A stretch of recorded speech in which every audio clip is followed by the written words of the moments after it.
మనం దేవుని వాక్యం విన్నప్పుడు మన సమస్యలన్నీ పరిష్కారం అవుతాయి.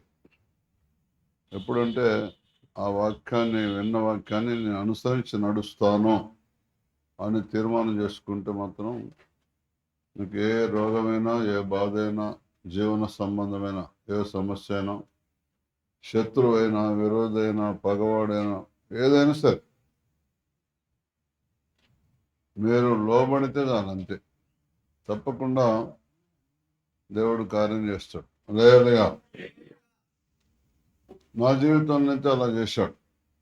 బైబిల్లో కూడా రాసింది, మీరు దేవునికి లోబడండి, అపవాదిని ఎదిరించండి, వాడు మీ ఎదురు నుండి పారిపోతాడని. వాడంటే సమస్య పారిపోతుందని అర్థం. వాడు మీకు కనవాడు, కానీ వాడు తీసుకొచ్చిన సమస్య పరిష్కారం అయిపోతుంది. ఎప్పుడంటే మన వాక్యాన్ని అనుసరించి నడుస్తామని తీర్మానం చేస్తే, ఏదో విని మెచ్చుకోవటమో నొచ్చుకోవటమో చేసుకుంటే మాత్రం ఏం కాదు. విన్న వాక్యాన్ని మీరు మెచ్చుకున్నా మీకేమీ ప్రయోజనం ఉండదు, నొచ్చుకున్నా కూడా ఏం ప్రయోజనం ఉండదు. దాన్ని అనుసరించి నడుస్తానని తీర్మానం చేస్తే మాత్రం మీకు తప్పకుండా మేలవుతుంది. కేవలం ఉత్తగానే వినిపోయేటోళ్ళకు ఏమీ జరగదు. నేను గర్వంగా చెప్పుకోవటం లేదు, అతిశయంగా చెప్పుకోవటం లేదు. నేను బైబిల్ ఒక్కసారే చదివాను. చెప్పండి, ఎన్నిసార్లు చదివాను? డాక్టర్లు ఎప్పుడు అన్నం తింటారో తెలుసా? పొద్దున్న టిఫిన్ చేసి వస్తారు, అంతే. రాత్రి మళ్ళీ 7 అవుతుందో, 8 అవుతుందో, 9 అవుతుందో, మరి ఒక్కొక్క ఆపరేషన్ 5 గంటలు, 10 గంటలు, 15 గంటలు, 20 గంటలు కూడా చేసే ఆపరేషన్ ఉంటుంది. వాళ్ళది డబ్బు కొరకు వాళ్ళు అలా కష్టపడతారేమో, కానీ మనది మాత్రం దేవుని మహిమ కొరకు మనం కష్టపడాలి. ఇప్పుడు దేవుని స్వకీయ మహిమ కొరకు కష్టపడే భక్తులు ఉన్నారు, దేవుని మహిమ కొరకు కష్టపడే భక్తులు ఉన్నారు. సువార్త 5 రకాలుగా చేయబడుతుంది. కక్షతోటి కొంతమంది, అసూయతోటి కొంతమంది, కలహ బుద్ధితోటి కొంతమంది, మంచి బుద్ధితోటి కొంతమంది, 4 అయినాయి కదా. ప్రేమతోటి కొంతమంది. అయితే ప్రేమతో చేసే సువార్తనే కరెక్ట్. ఇక మిగతా అన్నీ అక్కడ మీకు ఏమి ప్రయోజనం ఉండదు, అంత నష్టం ఉంటుంది. ప్రేమ అంటే అర్థమైంది, ఎన్ని నిందలు వేసినా, ఎన్ని అపనిందలు వేసినా, ఎన్ని ప్రచారం చేసినా వాటిని ఓర్చుకొని సహించుకొని ముందుకు నడవటమే. కొంతమంది పిల్లలు అంటారు, నన్ను ఎందుకు కన్నావు అంటారు, తెలుసా? అది మామూలు మాట. అసలు బైబిల్లో రాసింది ఆ మాట కూడా, అదే మాటకు జవాబు రాసింది. నన్ను ఎందుకు కన్నావు అనేవారు అంటే అటువానికి శ్రమ అని రాసింది యెషయా గ్రంథం. నన్ను ఎందుకు కన్నావు అనే పిల్లలు లేరా తల్లిదండ్రులు? అంటే తల్లిదండ్రులు కోరిక ప్రకారం పిల్లలు పుడతారా? మరి ఎంతోమంది సంతానం లేని బాగా కోరుకున్నది 10 ఏళ్ళు, 20 ఏళ్ళు, 30, 40, 50 ఏళ్ళు సంసారం చేస్తున్నారు, వాళ్ళు పిల్లలు కావట్లేగా. మరి మనం దేవుని సంకల్ప ప్రకారం జగత్తుకు పునాది వేయబడక మునిపే యేసు ప్రభువులో మనం ఉన్నాం అని ఎఫెసీయులకు రాసిన పత్రిక 1వ అధ్యాయం 4-5 వచనం చెప్తున్నాయి. జగత్తు పునాది వేయబడక మునిపే మనం క్రీస్తులో ఉన్నాం. తల్లి గర్భంలో రూపింపక ముందే దేవుడు మనం ఎరిగాడు. మనం శరీరేచ్ఛల వలన కానీ, మానుషేచ్ఛ వలన కానీ మనం పుట్టలేదు. శరీర ఇచ్చలను బట్టి, మనుషుల ఇచ్చలను బట్టి, కోరికలను బట్టి మనం పుట్టలేదు.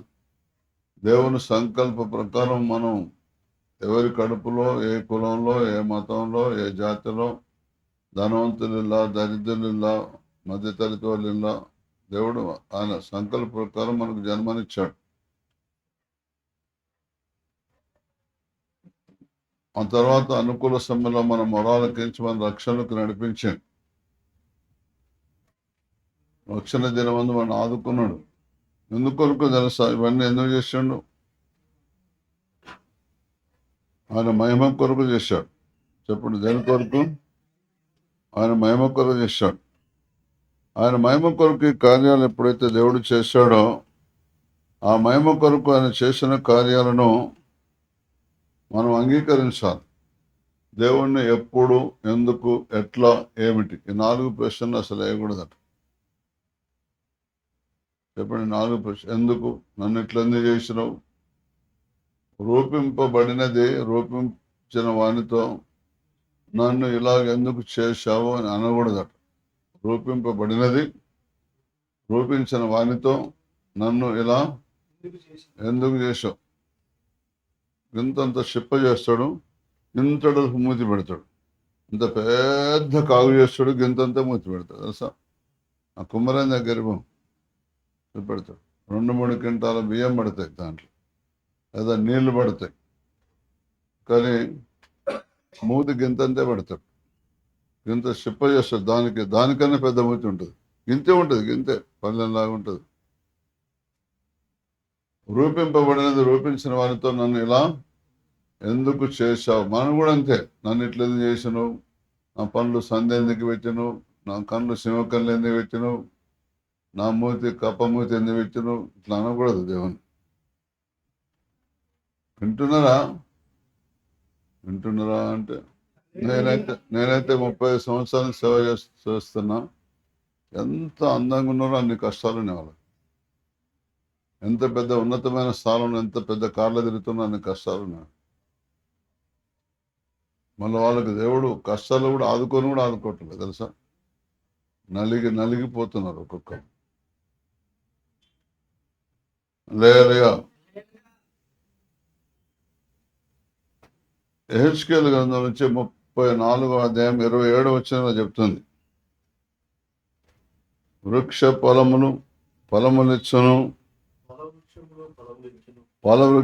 ఫలములిచ్చును, భూమి పంట పండును, వారు దేశమును నిర్భయముగా నివసింతురు. నేను వారి కాడి కట్లను తెంపి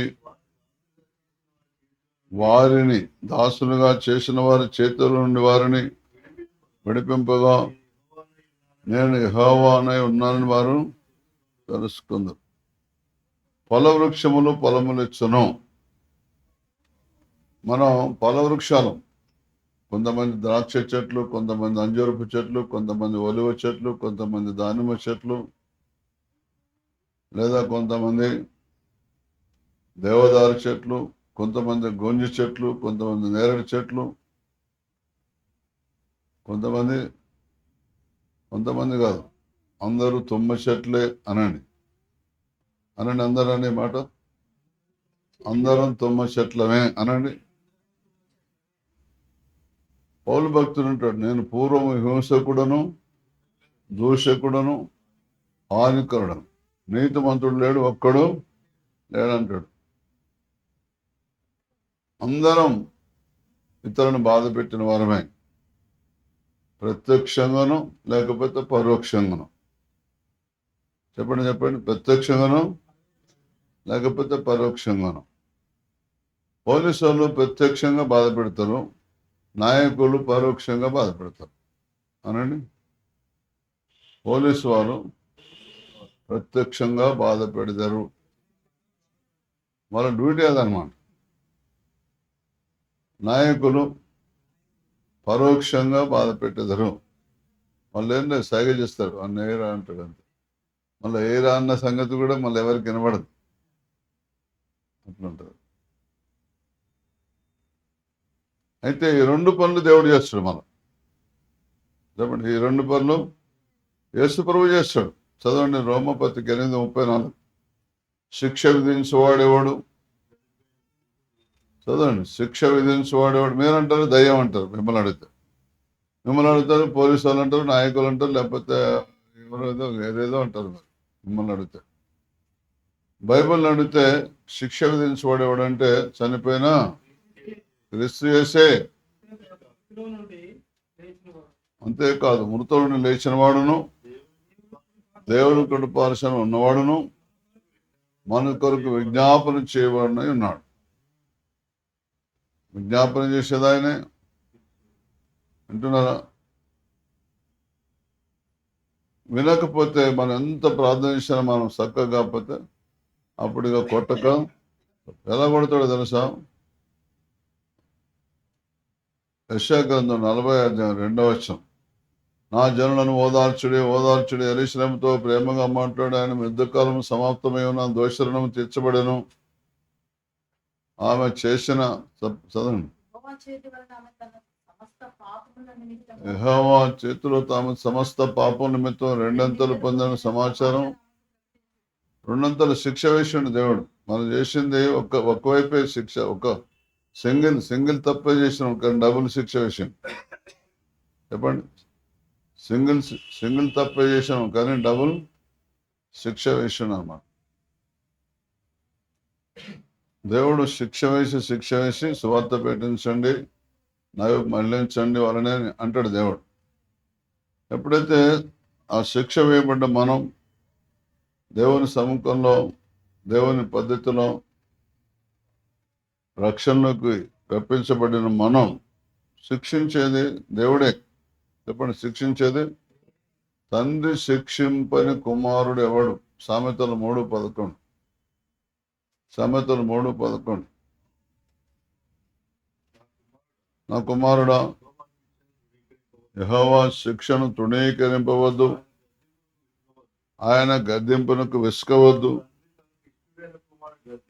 తండ్రి తనకు ఇష్టడైన కుమారుని గద్దించు రీతిగా యెహోవా తాను ప్రేమించువారని గద్దించు. హెబ్రీ పత్రిక 12వ అధ్యాయంలో అంటాడు, ఏమంటాడు? 5-6 నా కుమారుడా, యెహోవా శిక్షను తృణీకరింపకము, ఆయనను గద్దించినప్పుడు విసుకకము. ప్రభు తాను ప్రేమించు వారిని శిక్షించి తాను స్వీకరించి ప్రతి కుమారుని దండించను అని కుమారులతో సంభాషించినట్టు సంభాషణ ఆయన హెచ్చరికను మరచితిని. శిక్షా ఫలము పొందుటకే మీరు సహించుచున్నారు. దేవుడు కుమారులుగా మిమ్మల్ని చూస్తున్నాడు.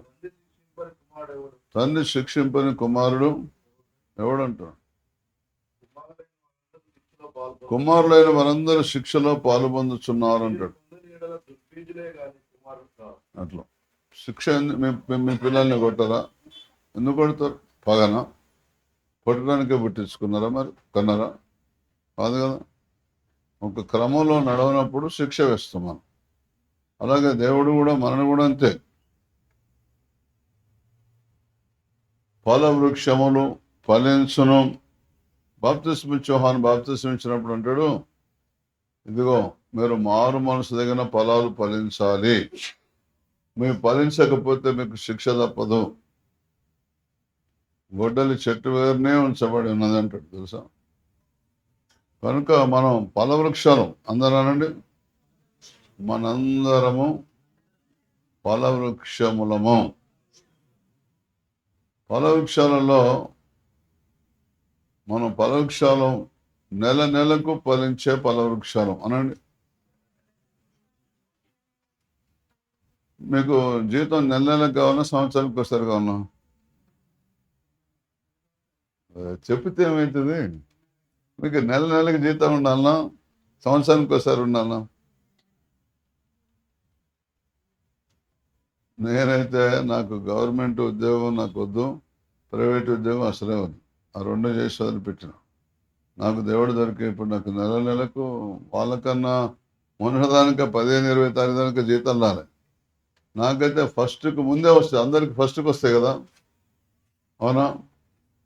అందుకొరకే మా దగ్గర ఆన్లైన్ పేరు ఆఖరి శనివారం పెట్టింది, తెలుసా? ఆఖరి శనివారం ఒక నెల 23వ తారీఖు వస్తుంది, 24వ తారీఖు వస్తుంది, 25 వస్తుంది, 26 వస్తుంది, 27 వస్తుంది, 28, 29, 30 వస్తుంది, 31 వస్తుంది. ఫస్ట్కి ముందే ఫస్ట్ తారీఖు మళ్ళీ శనివారం మాకు చెల్లదు. ఫస్ట్ మళ్ళీ అది ఫస్ట్ నెల కిందకి వస్తుంది. నెల ఫస్ట్ శనివారం కిందకి మాకు ఆఖరి శనివారం, ఆ రోజు మాకు జీతాలు పడతాయి. ఎవరికైనా వస్తాయా ఫస్ట్ కంటే ముందు? సెంట్రల్ గవర్నమెంట్ కానీ, ప్రైవేట్ రంగంలో కానీ, మరి స్టేట్ గవర్నమెంట్లో కానీ, ఇంకా మిక్సర్ గవర్నమెంట్ ఉంటుంది, మిక్సర్ గవర్నమెంట్ కార్పొరేషన్ ఉంటాయి. మున్సిపల్ కార్పొరేషన్ అన్ని రకాలు ఉంటాయి కదా, అవి మిక్చర్ ఉంటాయి. అట్లా ఎక్కడైనా వస్తుంది, అట్లా మీకు వస్తాయా? ఎక్కడ రావు తెలుసా. నెలకు భరించాలి మనం. ఇప్పుడు ఒక షర్ట్ వేసుకున్నారు, ఒక ఎకరం జామ తోట వేసుకున్నారో, డ్రాగన్ ఫ్రూట్ వేసుకున్నారో, ఇంకా అవకాడో వేసుకున్నారో, ఏదో విలువైన ఏదో ఒకటి వేసుకున్నారు. నెలకు ఖాతాగా వస్తాయి, ఫుల్ ఖాతాగా వస్తుంది అనుకో. ఏమైనా ఏమన్నా సమస్యలు ఉంటాయా అంటే అట్లా చూస్తుంది. ఇప్పుడు వరి పొలం వేసుకున్న 3 నెలలు, 4 నెలలు, 6 నెలలు, సంవత్సరానికి 2 సార్లు తీస్తాడు. అదే నెలకు పండినాయి అనుకో, సమస్య ఉంటుందా? ఉండదు, అస్సలే ఉండదు. నువ్వు ఉద్యోగాలు ఎవరు చేయరు తెలుసా? నెలకి పండి నిజమైన క్రైస్తవుడు అయితే ఏ ఉద్యోగం గారు పరిగెత్తాడు తెలుసా. ఇప్పుడు మనం సగం కాబట్టి ఉన్న తిప్పలంతా. నాకైతే ఉద్యోగం వస్తాను, నాకు నెలకు ₹1,00,00,000 ఇస్తాను, వద్దు నేనైతే పోను. ₹1,00,00,000 ఇచ్చినాడు 1,00,00,000 మంది రుద్దాడు అంటావా నన్ను? 1,00,00,000 మంది మొత్తం పసరు అల్లదిగాడా, ముత్తాలు ఇస్తాడా? లేయలుగా జాగ్రత్తగా వినండి. పొల వృక్షమును పొలములు ఇచ్చును. భూమి, పొల వృక్షాలు వేరు, మళ్ళీ భూమి వేరు. ఇప్పుడు మామిడి చెట్టు వేరు, వరి పంట వేరు, అవునా? గోధుమ పంట వేరు, అవునా? సద్దలు వేరు, జొన్నలు వేరు, మొక్కజొన్నలు వేరు. మళ్ళీ మామిడి చెట్టు వేరు, నిమ్మ చెట్టు వేరు, దానిమ్మ చెట్టు వేరు, అవునా? అంటే మనందరం ఫలించే చెట్లం, సేవకులైన వారు 5 రకాలు: అపోస్తులు, ప్రవక్తలు, సువార్తికులు, కాపర్లు, ఉపదేశకులు. 5 చెట్లు, పొలాలిచ్చే చెట్లు తెలుసా. ఎప్పటికీ కాసే నిమ్మ చెట్టు ఉంటుంది, ఎప్పటికి కాసే మామిడి చెట్టు కూడా కనిపెట్టింది ఇప్పుడు తెలుసా. ఇంకొక ఆయన నిన్న చెప్పిండు, అయ్యా ఇప్పుడు వంగ చెట్లు అంటుకడుతున్నారు, వింటున్నారా?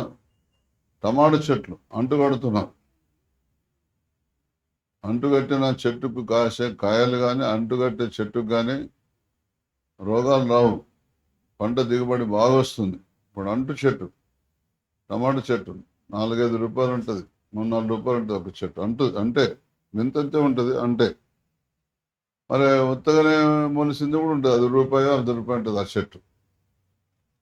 ఒక వంకాయ చెట్లు మీరు 4-5 చెట్లు వేసుకుంటే చాలట, అంటుకట్టిన చెట్లు 4-5 చాలట, మీకు ఎప్పటికీ వంకాయ లేదు. టమాటా బద్దం అయితే నర్సరీలో పోయి ఇక మా సార్కి ఎట్లా చెప్పింది నిజమైన, నాకు అంటు చెట్లు కావాలని 4 తొట్టల్లో పెట్టుకోండి, మీకు ఎప్పటికీ కాయలే కాయలు. ఇప్పుడు అందుకొరకే ఇది మనం వేసిపోతే అంటుకట్టబడాలి. పొలమే పొలం, పండ్లు కాయలే కాయలు, అసలు ఎప్పటికీ కాయలు వద్దా మీకు? మీరు అంటుకట్టబట్టాలి, అదే వచ్చింది కథ. అంటుకట్టినప్పుడు ఏం చేస్తారు సార్, బ్లేడ్ తోటి ఇట్లా కస్సను కోసిస్తారు. ఇప్పుడు మిమ్మల్ని కూడా ఇట్లా కోసినాం అనుకో, ఇప్పుడు మీ తలకాయ ఇట్లా కోసేసి వేసే తలకాతకు పెట్టాలి అంతే. వేసే సూపులే ఉంటాయి, వేసే స్వరం ఏంటంటే, వేసే మాటలే వస్తూ ఉంటాయి, వేసే తలంపులే వస్తాయి, వేసే ఆలోచనలు వస్తాయి. మీరు ఎప్పుడు దేంట్లో ఫెయిల్ కాదు, అప్పుడు దేంట్లో ఫెయిల్, అసలు ఫెయిల్ అనే మాట ఉండదు మీకు. ఆయన సంఘానికి శిరస్సు అని రాస్తున్నారు తెలుసా. ఇప్పుడు సంఘానికి మీకు సొప్పదంలో ఒక సంఘం ఉన్నది, ఒక్క సంఘ పెద్ద ఉండదు అక్కడ. సంఘం దేవుని ఆలోచన ప్రకారం నడిపేయాలన్నా సంఘాన్ని మన ఆలోచన ప్రకారం. నేనైతే అట్లా నడిపిస్తా. ఆ సంఘం ఉన్నా ఒకటే, లేకున్నా ఒకటే. నేను నేర్చుకున్నది అది, నేర్పించేది అది. ఇసంటే ఆయన సంఘ పెద్దలను ప్రార్థన చేస్తాడు, దాంతో నుంచి వచ్చిండు కావచ్చు సంఘ పెద్దల నుంచి. సంఘ పెద్దలు అంటాడు, సంఘ పెద్దలు అనొద్దు. పాస్టర్లకే పెద్దలకు ఉండే లక్షణాలు లేవు ఎంతోమందికి, అవునా? అవునా అంటే ఉత్తుత్తరం పట్టుకొని అర్ధగంట ప్రార్థన చేయని పట్టుకొని సంఘ పెద్ద అంటే నేను అనొద్దు ఇంకోసారి, వింటున్నారా? పాస్టర్నే అర్ధగంట ప్రార్థన చేయని వాళ్ళు ఉన్నారు తెలుసా, లేరా? అసలు బైబిల్ ఒకసారి చదివిన వాళ్ళు కూడా ఉన్నారు తెలుసా. పాస్టర్ ఎట్లయితాడని? పాస్టర్ యోగ్యత లేదు. పుత్రులను పెట్టుకొని మన సంఘ పెద్దలు. నేను వరంగల్లో ఒక సంఘానికి ఆపర్ని, ఐపీసీ సంఘానికి 24 మంది పెద్దలు, ఒక్కరు కాదు ఇద్దరు కాదు. ఇప్పుడు ఇక్కడ ఉన్న 24 లేరు, 24 మంది పెద్దలు. నేను వాళ్ళకి కాపరిగా పోయినా, ఏమో సంబరపడ్డారు. సుబ్రహ్మణ్య గారు, అమస్ గారు, అమస్ గారు, అమస్ గారు. నేను ఇట్లా పోయే ఈ సంఘాన్ని మనం దేవుని ఆలోచన ప్రకారం ఇద్దామా? మన ఆలోచన అంటే అందరూ ఏమంటారు? దేవుడు ఆలోచన అంటారు. నేను అన్నా దేవుడు ఆలోచన ప్రకారం సంఘం నడిపించాలంటే మీరు ఎవరు నాకు సలహాలు ఇవ్వద్దన్న. అలాగానే ఒక్క బిత్తిరి ముఖం వేసుకున్నారు, ఒకరికొకరు చూసుకున్నారు, బిత్తిరి చూసుకున్నారు ఒకరికొకరు. మళ్ళీ వాళ్ళని చల్లబడతానని, సరే మీరు ఆలోచన ఇస్తే ఇవ్వచ్చు, కానీ అది మీకు దేవుడు చెబితేనే నాకు ఇవ్వాలి. ఒకవేళ మీరు దేవుడు చెప్పకున్నా దేవుడు చెప్పిండని నాకు నా మీద రుద్దింది అనుకోండి, నేను దేవుని దగ్గర విచారణ చేస్తా. ఏదో నేను ఇవ్వలేదు అన్నాడు అనుకో, పక్కన పెట్టేస్తా. బా ఎంత పొరపాటు అయిపోయింది. ఈయనని పిలుచుకొని మనం అనవసరంగా మననే నొక్కి పడేస్తుండే, మననే అనిసి పడేస్తుండే అనుకున్నారు. సరే, మరి ఇప్పటి నుంచి కానుకలు వేస్తున్నారు కదా, కానుకల కవర్ల మీద ఇంత డబ్బు అని రాయొద్దు, మీ పేరు కూడా రాయొద్దు అన్న. మొట్టమొదటి దిద్దుబాటుగా. గారు పేరు రాయకపోతే ఎవడు పైసలు కూడా ఇయ్యడు అన్నాడు ఒక ఆయన. నేను ఆయన ఎందుకు ఇచ్చినట్టు మరిగా? దేవునికి పేరు కొరకే కదా, పేరు కొరకేనా? మరి పేరు కొరకైతే దేవుడు ఆశీర్వాదం ఉంటుందా? ఉండదు. నేనన్నా సరే, మీరు కవర్ల మీద పేరు రాలేకపోతే పైసలు ఎవరు ఇవ్వన్నారు కదా, ఇప్పుడు నెలకు ఎంత వస్తుందో మీ దగ్గర లెక్క ఉంది కదా. నేను పెట్టిన పద్ధతి ప్రకారం ఒకవేళ ఎవరు ఇవ్వన్నారు కదా, తక్కువ వస్తుంది కదా. మరి ఒకవేళ తక్కువ వచ్చింది అనుకోండి, మీ ఆలోచన ప్రకారం పేర్లు రాపిస్తా. ఒకవేళ మరి ఎక్కువ వచ్చింది అనుకో, నా ఆలోచన కొనసాగించాలి. సరే అన్నారు. అయితే పేర్లు బంద్ చేసినాం. పేర్లు బంద్ చేస్తే అంతకుముందు నెల ఎక్కువనే వచ్చినాయి. మళ్ళీ వచ్చే నెల ఇంకొక కొద్దిగా ఎక్కువ వచ్చినాయి. అసలు ఎన్ని రెట్లు ఎక్కువ వచ్చింది తెలుసా? 5-6 రెట్లు ఎక్కువ వచ్చినాయి. నేను పోయినప్పుడు 4-5 వేలే వచ్చేది నెలకు ఆదాయం. ఇప్పుడు కాదు, 30 సంవత్సరాల కింద. 30 కాదు, 1998లో పోయినా నేను. ఎప్పుడు పోయాను? 98లో పోయాను అక్కడికి. ఇంకా 3 సంవత్సరాలు అయితే 30 అంటే 27 సంవత్సరాలు. 27 సంవత్సరాల కింద సంగతి. నెలకు 3-4 వేలు వచ్చేది. నేను మళ్ళీ అక్కడి నుంచి సంవత్సరంన్నర తర్వాత వచ్చిన, అప్పుడు 20 వేలు వచ్చేది నెలకు. సంవత్సరంన్నరే ఉన్నా నేను, అన్ని రెట్లు పెరిగింది. మళ్ళీ నెలకు బాప్తిస్మాలే. అదే నెలకు ఫలించడం అంటే అదే అనమాట. నెలకు బాప్తిస్మాలే, నెలకు బాప్తిస్మాలే. ఆ చెప్పదండి కూడా నెలకు బాప్తిస్మాలు ఉంటాయి, నెలకు బాప్తిస్మాలు ఉంటాయి. ఫలవృక్షములు ఫలించాలి, చెట్లు ఫలించాలంటే ఏం చేయాలనో ప్రకటన గ్రంథం 22వ అధ్యాయం 2వ వచనంలో రాసి ఉంటుంది. చెట్లు ఫలించాలని మరియు స్ఫటికం వల్ల మెరుగునట్టి జీవజలముల నది దేవుని యొక్క గొర్రెపిల్ల యొక్క సింహాసనం వద్ద నుండి ఆ పట్టణపు రాజవీధి మధ్యను ప్రవహించుట ఆ దూత నాకు చూపాను. ఆ నది యొక్క ఈవలను ఆవలను జీవవృక్షముండెను. అది నెలకు ఫలించుచు 12 కాపులు కాయను. ఆ వృక్షం యొక్క ఆకులు జనములను స్వస్థపరచుడికే వినియోగించను. చూసినా, ఒక నది ఉన్నది. ఆ నది దేవుని యొక్క మొదటి వచ్చింది కదండి. ఎక్కడి నుంచి బయలుదేరింది ఆ నది? స్ఫటికం అంటే అర్థమైంది స్వచ్ఛమైన, ఇంత కూడా కల్తీ లేదు. బాగానండి. నీతిమంతుడు దుష్టునికి లోబడుట అందరనండి. నీతిమంతుడు దుష్టునికి లోబట్ట, కలకలు చేయబడిన నోటి ఊటయు చెడిపోయిన బుగ్గయు. దేంతో సమానం అంటే నీతిమంతుడు దుష్టునికి లోబడుతూ సమానం.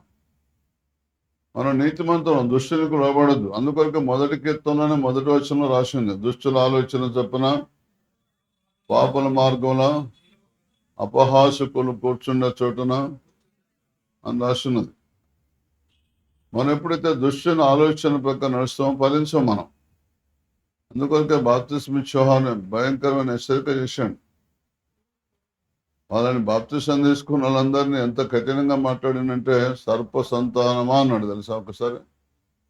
ఏ సంతానం అట అంత. ఇప్పుడు మీరు కూడా బాప్తిసం తీసుకుని ఓ సర్ప సంతానం అంటే ఎంత కోపం వస్తుంది? మళ్ళీ మామూలుగా వస్తుందా? మళ్ళీ అసలు మళ్ళీ అన్నాడు గుళ్ళ కూడా అడుగు పెట్టరు. మనం నెల నెలకు ఫలించాలి. మనం ఎప్పుడెప్పుడు ఫలించాలి? నెల నెలకు ఫలించాలి. చాలా మంది అట్లా ఫలించట్లేదు. మరి ఎందుకు ఫలించట్లేదో నాకు తెలియదు. నెల నెలకు ఫలించాలి. ఏం ఫలాలు ఫలించాలి? మారు మనసు తగిన ఫలాలు ఫలించాలి, ఆత్మ సంబంధమైన ఫలాలు ఫలించాలి. 2 రకాల ఫలాలు ఫలించాలి. మారు మనసు పొంది బాప్తిసం తీసుకొని పరిశుద్ధాత్మ పొందకుండా ఉంటే మారు మనసు తగిన ఫలాలు ఫలించాలి. మారు మనసు పొంది బాప్తిసం తీసుకొని పరిశుద్ధాత్మ పొందితే ఇటు మారు మనసు తగిన ఫలాలు ఉండాలి, ఇటు పరిశుద్ధాత్మ పొందిన ఫలాలు కూడా. అయితే ఆత్మ ఫలమేమనగా ప్రేమ, సంతోషం, సమాధానం, దీర్ఘశాంతం, దయాలత్వం, మంచితనం, సాత్వికం, విశ్వాసం, ఆశా, నిగ్రహం. ఈ 9 ఫలాలు ఉండాలి. అయితే మనం ఫలవృక్షాలం. దావీదు భక్తుడు అంటాడు, నేను దేవుని మందిరంలోని పచ్చని మరి ఒలివ చెట్టు వల్ల ఉన్నా అంటాడు. మొక్క కాదు, చెట్టు. చెట్టు అంటే ఫలించేది, మొక్క ఫలించదుగా. లేయనయా ఫలవృక్షములు ఫలములెచ్చును, భూమి పంట పండు. భూమి అంటే సంఘం, పంట అంటే ద్రాక్ష వనం. ఇశ్రాయేలు సైన్యం, ఇశ్రాయేలు ప్రజలు ద్రాక్ష వనం అని రాసి ఉంటుంది యెషయా గ్రంథంలో 5వ అధ్యాయం. కనుక భూమి పంట పండును, వారు దేశంలో నిర్భయముగానే. ఎందుకు పంట పండుతుందంటే ఆ జీవజల ఊట దేవుని దగ్గర నుంచి, గొర్రెపిల్ల యొక్క సింహాసనం దగ్గర నుంచి బయలుదేరుతున్నది. ఎలాంటిదంటే స్ఫటికం లాగా. స్ఫటికం అంటే కలితి లేని బోధ, కలిపి సరిపడి బోధ కాదు, స్వచ్ఛమైన పరిశుద్ధాత్మ ద్వారా వచ్చే బోధ. నేనైతే 35 సంవత్సరాల నుంచి పరిశుద్ధాత్మ ద్వారా వచ్చే బోధే బోధిస్తున్నాం. కలపట్లేదు, చెరపట్లేదు. ఒక్క మాట కలుపుడు లేదు, ఒక్క మాట చెరపుడు లేదు. అలా గనుక కలిపితే చెరిపితే ఇలాంటి మందిరాలు కట్టబడవు. వింటున్నారా? ఇలాంటి మందిరాలు, ఇలా స్థలాలు ఇవ్వరు ఎవరు. ఇక్కడ నేను మొదలు పెట్టంగానే ఐపీసీ సంఘం నుంచి ఒక అమ్మ ఆ రోజుల్లో 5,000 ఇచ్చింది. 5,000 తోటి అప్పుడు మందిరం అయిపోయింది. అట్లా ప్రజల మీద మేము భారం మోపం అసలే. ఇక మనం బిల్డింగ్ కట్టుకోవాలి, తలా వేయండి, తలా 2,000 అడిగినాం. ఎవరన్నా మిమ్మల్ని అడిగినాం? ఎక్కడన్నా అడిగినాం? మీటింగ్ పెడుతున్నాం, పైసలు ఇవ్వండి, చర్చి కడుతున్నాం, పైసలు అడిగినాం ఎప్పుడన్నా? ఎక్కడన్నా ఎవరినైనా? ఎవరిని అడగం అట్లా. బైబిల్లో రాసింది. ఇక్కడ నెహెమ్యా గ్రంథం 8వ అధ్యాయం 5వ అధ్యాయం రాసింది. ఏమని రాసింది? ఎందుకు సంఘాలు ఫలించట్లేదంటే, అయితే 15వ వచనం, అయితే నాకు ముందుగా ఉండిన అధికారులు జనుల యొద్ద నుండి ఆహారమును, ద్రాక్షారసమును, 40 తులముల వెండిని. అమ్మ, దేవుని మందిరానికి ఏమేమి తేవాలి? 40 తులాలు వెండి తీసుకురావాలి ఇంటికి. నువ్వే 40 తులాలు, నువ్వే 40 తులాలు, నువ్వే 40 తులాలు, నువ్వే 40 తులాలు. ఆహారం కూడా బియ్యం. మేము ఎట్లా బతుకుతాం? మా సంసారం, మా పిల్లలు లేరా? మరి మీరైతే తింటారు. బియ్యం తిండి వచ్చేటప్పుడు ఆ చొప్పజన్లు చూస్తే నేను ఇక్కడ చూడండి, ఒక ఆదివారం కింట వస్తే బియ్యం. ఇంకా 2 కిలోలు కూడా రావు, 3 కిలోలు కూడా రావు. తేవాలి. ఇంకా ద్రాక్షారసం తేవాలి. ఏం తేవాలి? ద్రాక్షారసం. మీరైతే పీపాలు ఇంట్లో నెట్టు కొట్టుతారు ద్రాక్షారసం. వచ్చేటప్పుడు తెస్తే అయితే ఒక 2 లీటర్లు తెస్తే ఏమైతే చెప్పండి. ఒక 2 లీటర్లు తెస్తే ఏమవుతుంది? వీళ్ళు ఇట్లా తెస్తే ఏమైతే అనకుండా ఏమంటే తెలుసా, వాళ్ళు కడుపు చల్లకుండా వాళ్ళైతే 5 లీటర్లు తెచ్చిండ్రు అని అంటే మిగతా వాళ్ళందరూ దేవాలన్నమాట. గమ్మత్తు ఉంటుంది. పాస్టర్లు గమ్మత్తు ఇచ్చిన వాళ్ళు బాగా పొగుడుతారు తెలుసా. నువ్వు నమ్మపో, నేనైతే నువ్వు 10 లక్షలు ఇచ్చినా పోవడం అసలు నేను ఒక్కరు కూడా చెప్పను. నువ్వు 10 లక్షలు ఇచ్చినా. కొన్ని సంఘాలను అయితే నా పేరు రాయాలని నా పేరు మైకులో చెప్పలేదు. నా పేరు ఏ వస్తువు మీద కూడా పేరు రాయద్దు. మీరు ఎవరైనా వస్తువులు తెస్తే ఇప్పుడు చెప్తాను. కావాలంటే చప్పుదనలో మొత్తం పరిశీలన చూడండి. ఎవరెక్కడ ఏ వస్తువు మీద పేరుంటే నన్ను అడగండి. ఆ పల్లెల మీద ఎందుకు రాసినాం అంటే ఎవరన్నా ఎట్లా పెట్టుకొని పెట్టేప్పుడు సంచలు పెట్టుకొని పోతారు అని ఆ గిలాసుల మీద వాటి మీద రాస్తాం. అయినా మాయమేంటి అయితేనే ఉన్నాయి. వింటున్నారా?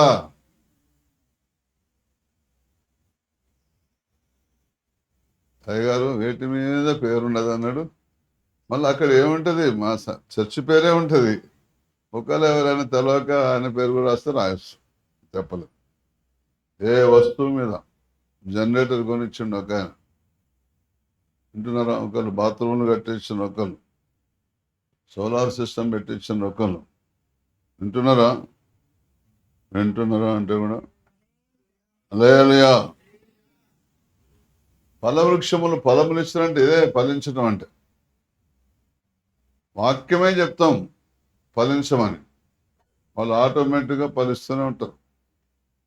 చదవండి నెహెమ్యా గ్రంథం 5వ అధ్యాయం. నాకు ముందుగా ఉండిన అధికారులు జనుల ఎదురు నుండి ఆహారమును ద్రాక్షరసమును 40 తులముల వెండిని తీసుకొని వచ్చిరి. వారు పనివారు సహా. అంటే అర్థమైంది తెలుసా? డాక్టర్ తీసుకోవటమే కాదు, హాస్పిటల్ ఆపరేషన్ చేసినప్పుడు ఆయాలు కూడా తీసుకుంటారు తెలుసా. డెలివరీ చేసిన ఆయాలు కూడా తీసుకుంటారు, నర్సులు కూడా తీసుకుంటారు. ఇంకా మనం డాక్టర్ గారితో మాట్లాడిపోండి, మీ ఆవిడకి ఆపరేషన్ చేయాలి అంటారు. నేనా పిచ్చి పిచ్చి కథలు చేయొద్దు. ఆపరేషన్ అయితే నేనేంది మాట్లాడేది? నాకు తెలిసేటట్టయితే నేను డాక్టర్ నేనేం మాట్లాడతా? లంచం పైసలు ఇవ్వటానికి అడగటం, వాళ్ళు అర్థమైందని అంటారు. డాక్టర్ గారితో మాట్లాడుకోకండి మీరు అంటారు. ఇదైనా ప్రైవేట్ హాస్పిటల్ డాక్టర్తో మాట్లాడటానికి? గవర్నమెంట్ హాస్పిటల్ జీతం సరిపోవట్లేదట. బయట మళ్ళీ ప్రాక్టీస్ పెట్టింది, అది కూడా సరిపోవట్లేదు. మళ్ళీ మన డెలివరీ కూడా పైసలు ఇవ్వాలి, ఆపరేషన్ కూడా. ఎవరికి? Government doctor. గవర్నమెంట్ డాక్టర్ ఏంది? ఎంతమంది లేరు ఇప్పుడు గవర్నమెంట్ ఉద్యోగస్తులు. లేదనయా ఇంకొరికే ఆ గవర్నమెంట్ లెక్కలకే లెక్కండి. మీరు నా మాట నమ్మండి. వింటున్నారా? దేవుడి యొక్క వాక్యం చెబుతున్నది, భూమి పంట పండును అంటే సంఘం ఫలిస్తుంది. వారు దేశంలో నిర్భయముగా నివసించరు. నిర్భయం ఇక భయమేం లేదు, కరువే లేదు. పంటలు పండాక ఇక మనకేం భయం ఉంటుంది?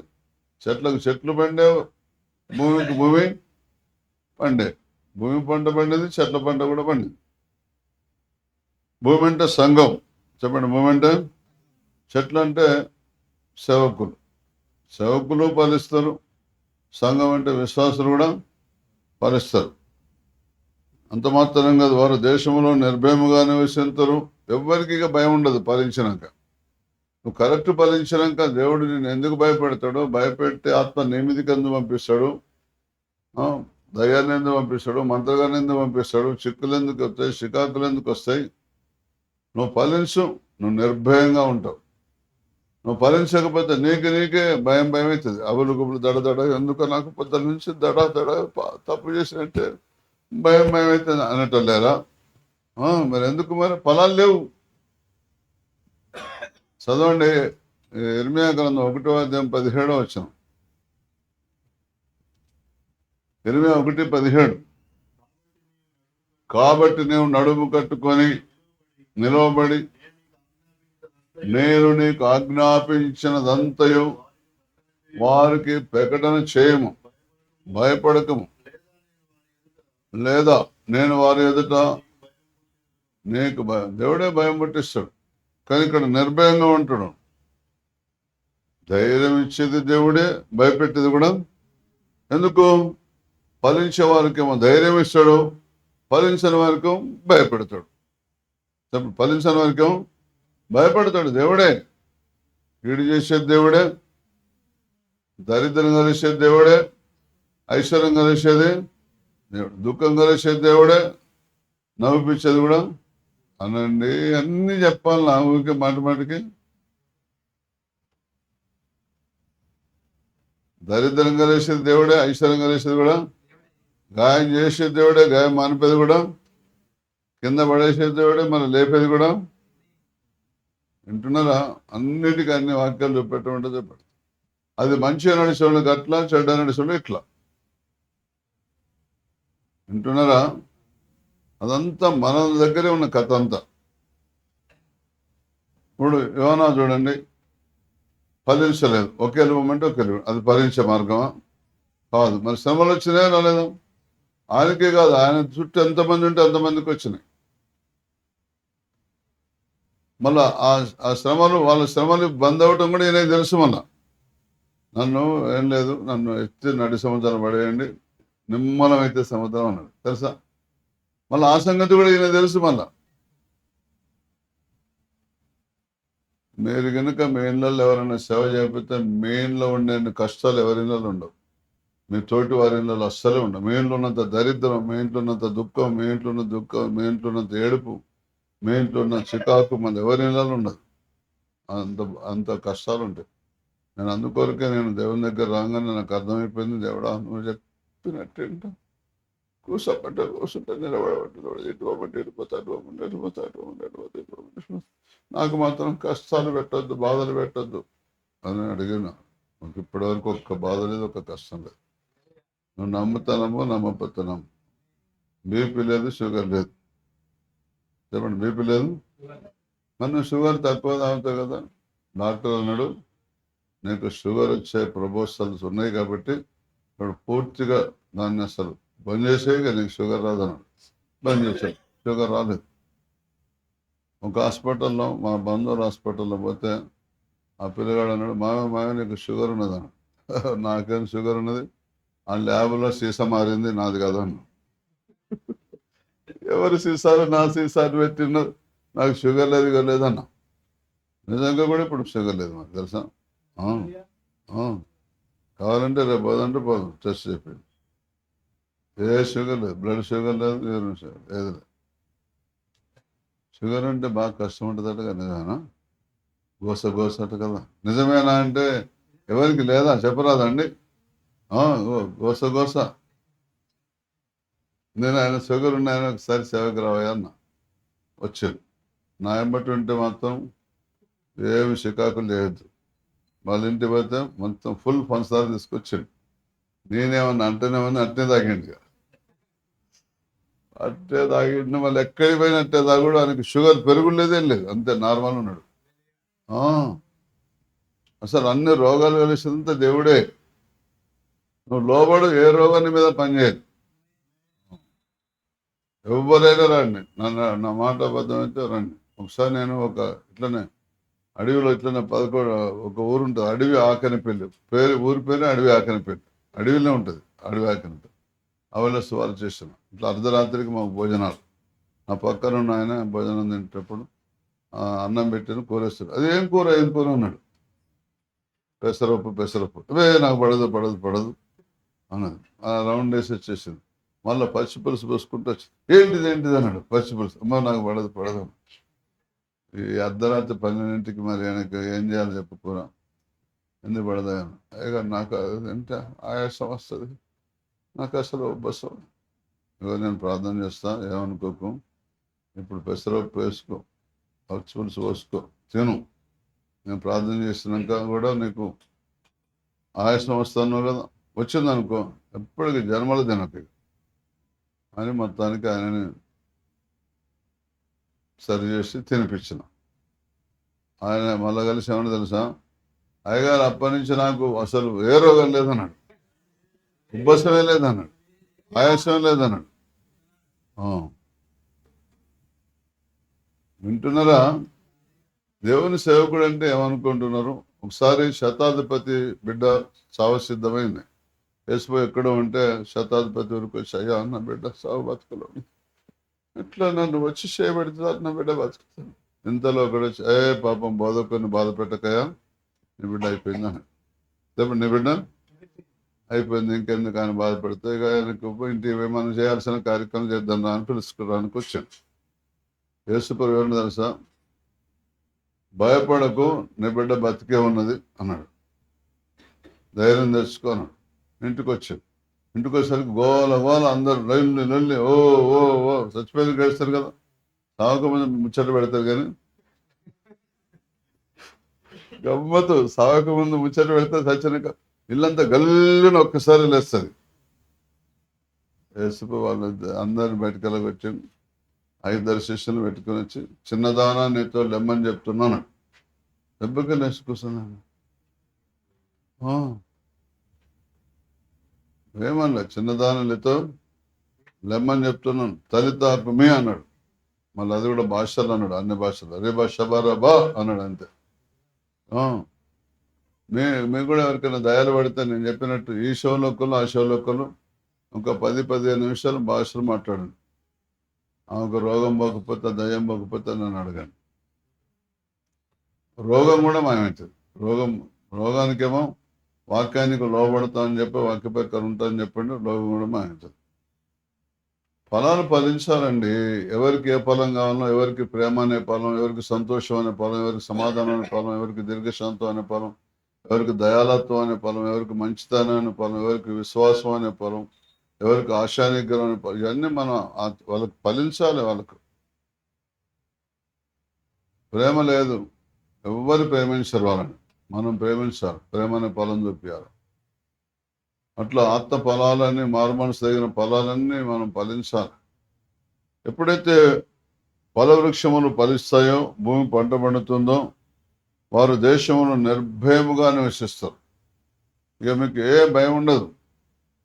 అంటే నిర్భయం అంటే అర్థమైంది, నీకు ఎప్పుడు డబ్బులు అవసరమో, ఎప్పుడు ఏ అవసరమో అన్నీ నీకు దేవుడు సమకూరుస్తూ ఉంటాడు. సమయోచితంగా ఏ టైం లేదుగా ఉన్నది సమకూరుస్తూ ఉంటాడు.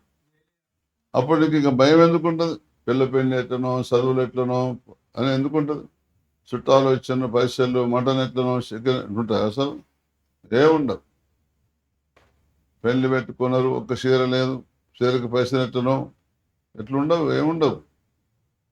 మీరు ఫలించండి అంతే. ఇప్పుడు ఏం చేయాలి మీరు? నేను వారి కాడి కట్టను తెంపి వారిని దాసులుగా చేసిన వారి చేతుల నుంచి వారిని విడిపింపగా నేను యెహోవానై ఉన్నానని వారు కాడి కట్లు, సైతాన్ మనని కట్లు కట్టి దీవించబడకుండా రకరకాల కట్టడలు, రకరకాల శోధనలు కలిసి మనం ఫలించకుండా చేస్తున్నది. దేవుడు కాడికట్లను తెంపి, చెప్పండి ఏం చేశాడు? కాడికట్లను వారిని దాసులుగా చేసిన వారి చేతుల నుంచి, అనగా మనం పాపానికి దాసులం. చెప్పండి, మనం దేనికి దాసులం? పాపం వల్ల అంతా దరిద్రమే. చెప్పండి, పాపం వల్ల అంతా దరిద్రమే, శ్రమలే, కష్టమే, దుఃఖమే, ఏడిపే, లేమే. పాపంతో అన్ని దానికే ముడిపడి ఉన్నాయి. పాపంతో మనం దేవుని పని చేస్తే, ఇలా నువ్వు దేవుని పని 100% చేసినావు, నువ్వు పాపిగా నీతిమంతురాలువే, పరిశుద్ధురాలువే, సంపూర్ణాలువే. ఇక నువ్వు దేవుడు ఇలా చేయాల్సిన పని నువ్వు చేయలేదనుకో, 10 పనులు చెప్పిండు, 9 పనులు చేసిన ఒక పని చేయలేదనుకో, నేను 10వ తరగతిలో ఒకే పరీక్షలో ఒక 5 మార్కులని ఫెయిల్ అయినా. మళ్ళీ అన్ని సబ్జెక్టు రాలి. ఇప్పటిలా కాదు, ఇప్పుడు 1 పోతే 1 అన్నట్టు కదా, నిజమేనా? ఇంకా నేను 5 మార్కులు తక్కువైతే 5 మార్కులే రాబోయే దినాలు అట్లా కూడా వస్తాయి కావచ్చు. అప్పుడు 30 మార్కులు రాని వచ్చే, ఇప్పుడు 5 మార్కులు తక్కువ ఉంటే ఒక 2-3 ప్రశ్నలు ఇస్తారు కావచ్చు.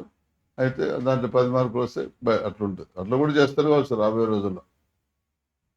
ఇంకా అట్లా చేసేందుకు మీకు తెలవాలి, చాలా సంగతి మీకు తెలవట్లే. వయసులు ఇస్తే పాస్ అయ్యేటోళ్ళు ఉన్నారు తెలుసా. ఇంకా చెప్పొద్దు. ఇక ఇప్పుడు లోకంలో జరిగే కథలన్నీ కూడా లేయా, అవి మనకు అనవసరం. దేవుడు నీకు సాయం చేస్తాడు, నువ్వు ఫలించు, నీకు ఏ భయం లేకుండా చేస్తాడు. నేను వారి కాళ్ళగట్లను తెంపి వారిని దాసులుగా చేసిన వారి చేతుల నుంచి అప్పు చేసేవాడు అప్పించేవానికి దాసుడు అనండి. అప్పు చేసేవాడు అప్పు ఇచ్చిన వానికి దాసుడు. పాపం చేసేవారు పాపం చేయించిన వారికి దాసులు. దేవుడు పాపం చేపిస్తాడా? నీతి పాటించేవారు నీతిమంతునికి దాసులు. పరిశుద్ధత పాటించేవారు పరిశుద్ధునికి దాసులు. సంపూర్ణంగా ఉండటానికి జాగ్రత్త పడేవారు సంపూర్ణమైన దేవునికి దాసులు. అదే 30 అంతలు 60 అంతలు 100 అంతలు. వింటున్నారా? మా సంఘంలో ఈ ఖమ్మం వైపు ఏమో సరిగా లోబట్టలే కానీ కరీంనగర్ వైపు గుంటూరు వైపు అయితే నిన్ననే లెక్క పెట్టిన ఆడవారు మా సంఘంలో 40 సంఘాలకు వాళ్ళే కాపర్లు, ఆడవాళ్ళే. మీలా కాదు, 40 సంఘాలకు కాపర్లు. ఒక ఆమె 26 సంఘాలు స్థాపించాం, ఒక ఆమె 5-6 సంఘాలు స్థాపించాం, ఒక ఆమె 3 సంఘాలు, ఒక 4 సంఘాలు, ఒక ఆమె 10 సంఘాలు. ఆడవాళ్ళే. కావాలంటే నేను చెప్పేది నిజం అబద్ధం లెక్క చెప్పామంటే ఇప్పుడు కొడుకు చెప్పమని చెప్తా, లేకపోతే ఆ పేరు రాసిస్తా, నేను ఫోన్లో పంపమంటే కూడా పంపుతా. ఎన్ని సంఘాలు స్థాపించారు ఆడవాళ్ళే, మగవాళ్ళు కూడా కాదు. చదవండి, ఇప్పుడు చదవండి 68వ కీర్తన 11వ వచనం. ప్రభు మాట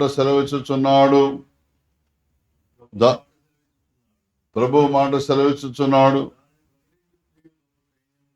దాన్ని ప్రకటించు స్త్రీలు గొప్ప సైన్యం అంట. నేను 4 ఎదురికే 10 మందికి నేను 40 ఇదవుతున్నా. రాబోయే దినాల్లో మీరు కనుక ఫలించేవారుగా ఉంటే, ఫలించటం మీరు నేర్చుకుంటే, ఆడవాళ్ళు ఎక్కువ ఫలిస్తారు తెలుసా మగవాళ్ళకంటే.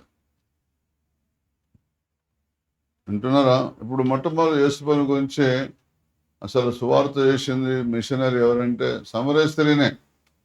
నేను చేసినవని నాతో చెప్పిన మెస్సయ్య కాడా, మీరే వచ్చి చూడండి అని సమరయ దేశాల్లో ఆ పట్టణానికి వెళ్ళి అందరూ చెప్పింది. ఎక్కువ శాతం మంది వచ్చిందని రాసింది, సమరయలో ఎక్కువ మంది వచ్చిందని రాసింది. వింటున్నారా? ప్రభు మాట సెలవిస్తున్నాడు. నేనైతే బాగా పురిగొల్పుతా, ప్రేరేపిస్తా. ఆడవాళ్ళకు ఆడ పరిశుద్ధాత్మ, మగవాళ్ళకి మగ పరిశుద్ధాత్మ ఉంటుందా? ఆడవాళ్ళకి ఆడాత్మ, మగవాళ్ళకి మగాత్మ ఉంటుందా? ఉండదు కదా. ఒప్పుకుంటారు కదా. మరి దేవుడు మీకు ఫలించండి, పలు వృక్షాలు మీరు ఫలించండి అంటాడు. ఫలించాలో వద్దా? మీ ద్వారా భూమి పంట పండుతుంది అంటాడు. నమ్మల్లో వద్దా? వారు దేశం నిర్భయంగా నివసిస్తారంటాడు. మీ భయాలన్నీ పోతాయి అంటుండా లేదా? మీకైతే ఎన్ని భయాలు ఉంటాయో. మొగళ్ళకి ఏముండదు, తింటాడు పంటాడు. ఆడోళ్ళకైతే కడుపులో బిడ్డ నెలదప్పి నుంచి ఉంటుంది. చింత కాదు, బాధ కాదు, సిక్కు కాదు. కొంతమంది అయితే పుట్టక ముందే షట్టర్ వెళ్తూ ఉంటారు తెలుసా. షట్టర్ వెళ్తారు పుట్టే పిల్లగానికి షట్టర్ అల్లుకుంటూ. తెలుసా మీకు? మగవాళ్ళకి దాని సంగతే తెలియదు. అంత డిమ్ వాళ్ళంతా. వీళ్ళంతా అంత దూరంగా ఆలోచించి చేస్తూ ఉంటారు తెలుసా. పెళ్లి కాకముందే ఇత్తడి బకెట్లు కనిపెడతారు తెలుసా. పెళ్లి కాకముందే ఇత్తడి బిందెలు కట్టం వేయడానికి బిడ్డ ఇంకా పాలజీకుతూ ఉంటుంది, ఇంకా అంబాడుతూనే ఉంటుంది. ఇప్పుడే బకెట్లు కనిపెడుతుంది తెలుసా. పెళ్ళి ఎప్పుడు కట్నం వేయడానికి, కట్నం అన్ని ఒక్కొక్కటి దమ చేస్తుంది మొత్తం. ప్రభు మాట సెలవిస్తున్నాడు. మళ్ళీ ఎవరు తెలియకుండా చిట్టీలు వేస్తుంది తెలుసా మీకు. ఆ తిక్కలాడు పండుకున్నప్పుడల్లా ఒక నోటు తీస్తుంది జేబుల నుంచి. పండుకున్నప్పుడల్లా నోటు తీస్తుంది. ఇది తిక్కడానికి ఆ పైసలు ఎన్ని తెలియదు, ఎన్ని తీసినా తెలియదు. అడ్డ రకం వీళ్ళు తెలియ. మళ్ళీ పైసలు ఎక్కడ దాస్తారు తెలుసా? ఇక చెప్పొద్దు ఎక్కడ దాస్తారు. ఎవరికి దొరకను కూడా దొరకదు. మళ్ళీ వాళ్ళు దాచిన చోటు చూస్తే మళ్ళీ నువ్వు మొత్తం ఇల్లంతా వెతుకు, దొంగలకే దొరకవు, వీళ్ళకే దొరుకుతాయి. దొంగలకే దొరకవు. ఒక పాస్టర్ స్వార్థ పెట్టిపోయింది, పోతే ఇంట్లో దొంగలు పడ్డాను. ఆమె బాగా తెలియకలేదు, నడిపోతానని మోకరించి ప్రార్థన చేయాలని సరైన ఏమంటే మోకరించి ప్రార్థన రిషమొక్కవ సబర బర అన్నది. ఏంది ఇట్లా అని చెప్పిండు దేవుడు, ఏంటిదని చెప్పి సాయంత్రం అంతా ఊరని తెలిసి వాళ్ళు చేసి సాయంత్రం ఇంటికి వస్తే బీరో వాళ్ళు కొట్టి చీరలన్నీ కింద మీద వేసి ఉన్నాయి. అమ్మో, నా నగలు ఉన్నాయో లేవో, నగలు బట్టలు దులిపోగానే దాంట్లో కింద పడేమో చూడాలని కింద పడలే, దాంట్లోనే ఉన్నాయి. ఒక్క నగ కూడా పోలేదు తెలుసా. లేయలుయా, ప్రభు మాట సెలవిస్తున్నాడు, దాన్ని ప్రకటించే స్త్రీలు గొప్ప సైన్యంగా ఉన్నారు. గొప్ప సైన్యం, ఏదో మామూలు మీడియం సైన్యం కూడా కాదు, చిన్న సైన్యం కూడా కాదు. మీరేదో చిన్న మంద భయపడకంటారు కదా, చిన్న మంద కానీ కాదు, పెద్ద ఎక్కువ. మళ్ళా 68:11 కీర్తన, ప్రభు మాట సెలవిస్తుందాన్ని ప్రకటించే స్త్రీలు గొప్ప సైన్యం. ఇప్పుడు ఖమ్మంలో కాబోతుంది గొప్ప సైన్యం. నిన్న ఒక బెంగళూరులో కూడా మాకు సంఘాలు కాబోతున్నాయి. డాక్టర్ మా ఇంట్లో మన కొడుక పెట్టిన పోయిన నెల కావచ్చు, 3 పరిశుద్ధాంత పొందుకున్నారు. కోలార్లో బంగారపు గన్ను ఉంటే అక్కడ కూడా ఒక లెక్చరర్ గారి ఇంట్లో కొడుక పెట్టినాం, అక్కడ 3 పరిశుద్ధాంత పొందుకున్నారు. నిన్న ఆమెకు వాక్యం చెప్పినప్పుడు, అమ్మా అయ్యగారు నాకు ఈ వాక్యం వచ్చింది, నేను అర్థమైంది అన్నది. ఏంటిదన్న? అపోస్తల కార్యం 19:6 తర్వాత పౌరు వాళ్ళ మీద చేతులు ఉంచగా వారు పరిశుద్ధాత్మదండి. తర్వాత పౌలు వారి మీద చేతులుంచగా పరిశుద్ధాత్మ వారి మీదకి వచ్చిన, వారు భాషలతో మాట్లాడుకుని ప్రవచించుటకును మొదలుపెట్టి వచ్చింది. అమ్మ, నువ్వు ఇప్పటి నుంచి భయపడొద్దు, నువ్వు ఎక్కడన్నా కూడిక పెడితే నేను ఎవరిని ప్రేరేపిస్తే వాళ్ళ దగ్గరికి పోయి తలకాయ మీద చేపట్టి పౌలు భక్తుల్లాగా నేను ఇప్పటి నుంచి వాడుకుంటాడని పొద్దున చెప్పిన. సాయంత్రం మళ్ళీ ఫోన్ చేసి, అయ్యగారు మీరు చెప్పినట్టే నేను చేశాను, ఒక కొత్తగా వచ్చింది అమ్మాయి, బలంగా పరిశుద్ధాత్మ పొందుకొని బాగా మాటలు మాట్లాడి కింద పడి, నువ్వు ప్రార్థించాడు ఎట్లా కింద పడితే అట్లా కింద పడి అని చెప్పింది. ఆడాము, మీరేం భయపడకండి, మీకు కూడా అట్లా వరాలు ఇవ్వబోతున్నారు, మీరు ఫలించబోతున్నారు రాబోయే రోజుల్లో. లేయలియా, బంగ్లా మీద కూడా సెట్ చేద్దాం అనుకుంటున్నాం. వింటున్నారా? ముసలు కింద పడుసలు భయపడి నవ్వుతారేంది, పైకి ఎక్కలేని వాళ్ళు కిందొచ్చే ఉంటారు. లేయలియా, వింటున్నారా? లేయలియా, ఫల వృక్షములు ఫలములిచ్చును, భూమి పంట పండును. బాగా ప్రార్థన చేయండి. అక్కడ ఎదురున్నది మనది, ఆయన ఉన్నది 20, 30, 40 అనుకుంటే మనవి కూడా 20, 30 కలిపి ఎవరికి అడ్వాన్స్ తీసుకున్నట్టు. అంటున్నారా? దేవుని చిత్తం అయితే మనకు వస్తుంది, లేకపోతే మనకి ఇంకేదన్నా దేవుడు ద్వారం తెరుస్తాడు. ఎందుకంటే ప్రకటించే స్త్రీలే గొప్ప సైన్యం అంటే ఇక ఆరాధించే వాళ్ళు ఎంత ఉండాలి? ప్రకటించే స్త్రీలే గొప్ప సైన్యం అంటే మరి ఆరాధించి వారి ద్వారా రక్షణ పొందిన వారు ఎంత ఉండాలి?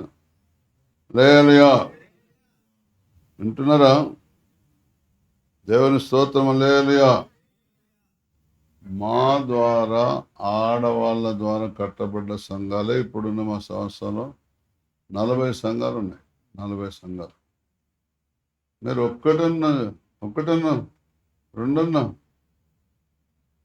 కవ మీద ఖచ్చితంగా అయితే అసలు ప్రకటించే వాళ్ళే సైన్యంగా తయారవుతున్నారట. ఇక ఆరాధించేవారు ఎంతమందో చూడండి, మీరే చూడండి. ఇక్కడ దేవుడు మాట పలికిందంటే ఖచ్చితంగా నెరవేర్చేది. ఆ డాక్టర్ అమ్మకి నేను చెప్పిన పొద్దున్న నువ్వు చేతులు ఇస్తే పరిశుద్ధాత్మవంతులను సాయంత్రం చెప్పిందా లేదా ఫోన్ చేసి? మరి ఇప్పుడు మీరు కూడా గొప్ప సైన్యంగా మారబోతున్నారు, మీ ద్వారా కూడా గొప్ప సైన్యాన్ని మీరు తయారు చేయబోతున్నారు. లేయలియా,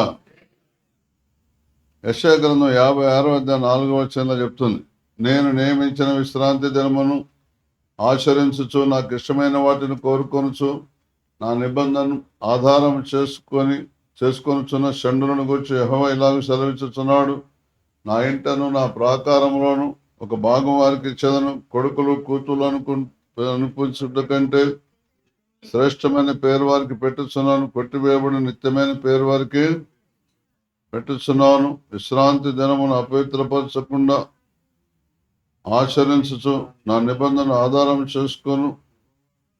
చేసుకొనుచు యెహోవాకు దాసులై యెహోవా నామమును ప్రేమించుచు ఆయనకు పరిచర్య చేయవలని ఆయన పక్షమని చేరు అన్యులను నా పరిశుద్ధ పర్వతముకు తోడుకొని వచ్చేదను. హల్లెలూయా. నా మందిరము సమస్త జనులకు నా ప్రార్థనా మందిరముల వారిని ఆనందింపజేసేది. నా బలిపెట్ట మీద వారు అర్పించు దహనములను బలులను నాకు అంగీకారములను నా మందిరము సమస్త అంటే అన్ని జనులకు అందరికి అన్ని రకాలు ఎవరు ఆపద వచ్చినా కూడా మందిరం అంటే గుళ్ళ తీసుకొచ్చి అనగబెట్టి కూసబెట్టుడు కాదు. వింటున్నారా? మీరే దేవుని మందిరం. మీరే అందరి కొరకు ప్రార్థన చేయాలి. ఈ మందిరము సమస్త జనులకు అంటే అందరి కొరకు నువ్వు ప్రార్థన చేయాలి. వింటున్నారా? చెప్పండి. నేను అందరి కొరకు ప్రార్థన చేయాలి. ఈ మందిరం అందరూ అన్నాడు. ఈ మందిరం చేపెట్టుకోండి, ఏం కాదు, మీసయ్యే. ఈ మందిరము సమస్త జనులకు ప్రార్థనా మందిరం అనబడును. ఈ మందిరములో వారు అర్పించు బలులను దహన బలులను నాకు అంగీకారములగును అని ఇంత మంచిగా వాక్యం చెప్తుంటే ఇక మీలో కొంతమంది నాకు పరలోకం ఉంటుందో ఉండదో, మీకు అప్పుడప్పుడు ఇట్లా అనుమానం వస్తాడు, నాకు పరలోకం ఉంటుంది అసలు ఏం చేసిందో, మరి వాళ్ళ భర్తను కొట్టిందో, మరి తిట్టిందో, మరి ఏం చేసిందో మనకు తెలియదు. ఎందుకు వచ్చింది మరి మీకు అనుమానం? బాగా అరిసింది కావచ్చు, ఏదో చేసింది కథ, లేకపోతే అతిభక్తి మరి తెలియదు. చెప్పండి.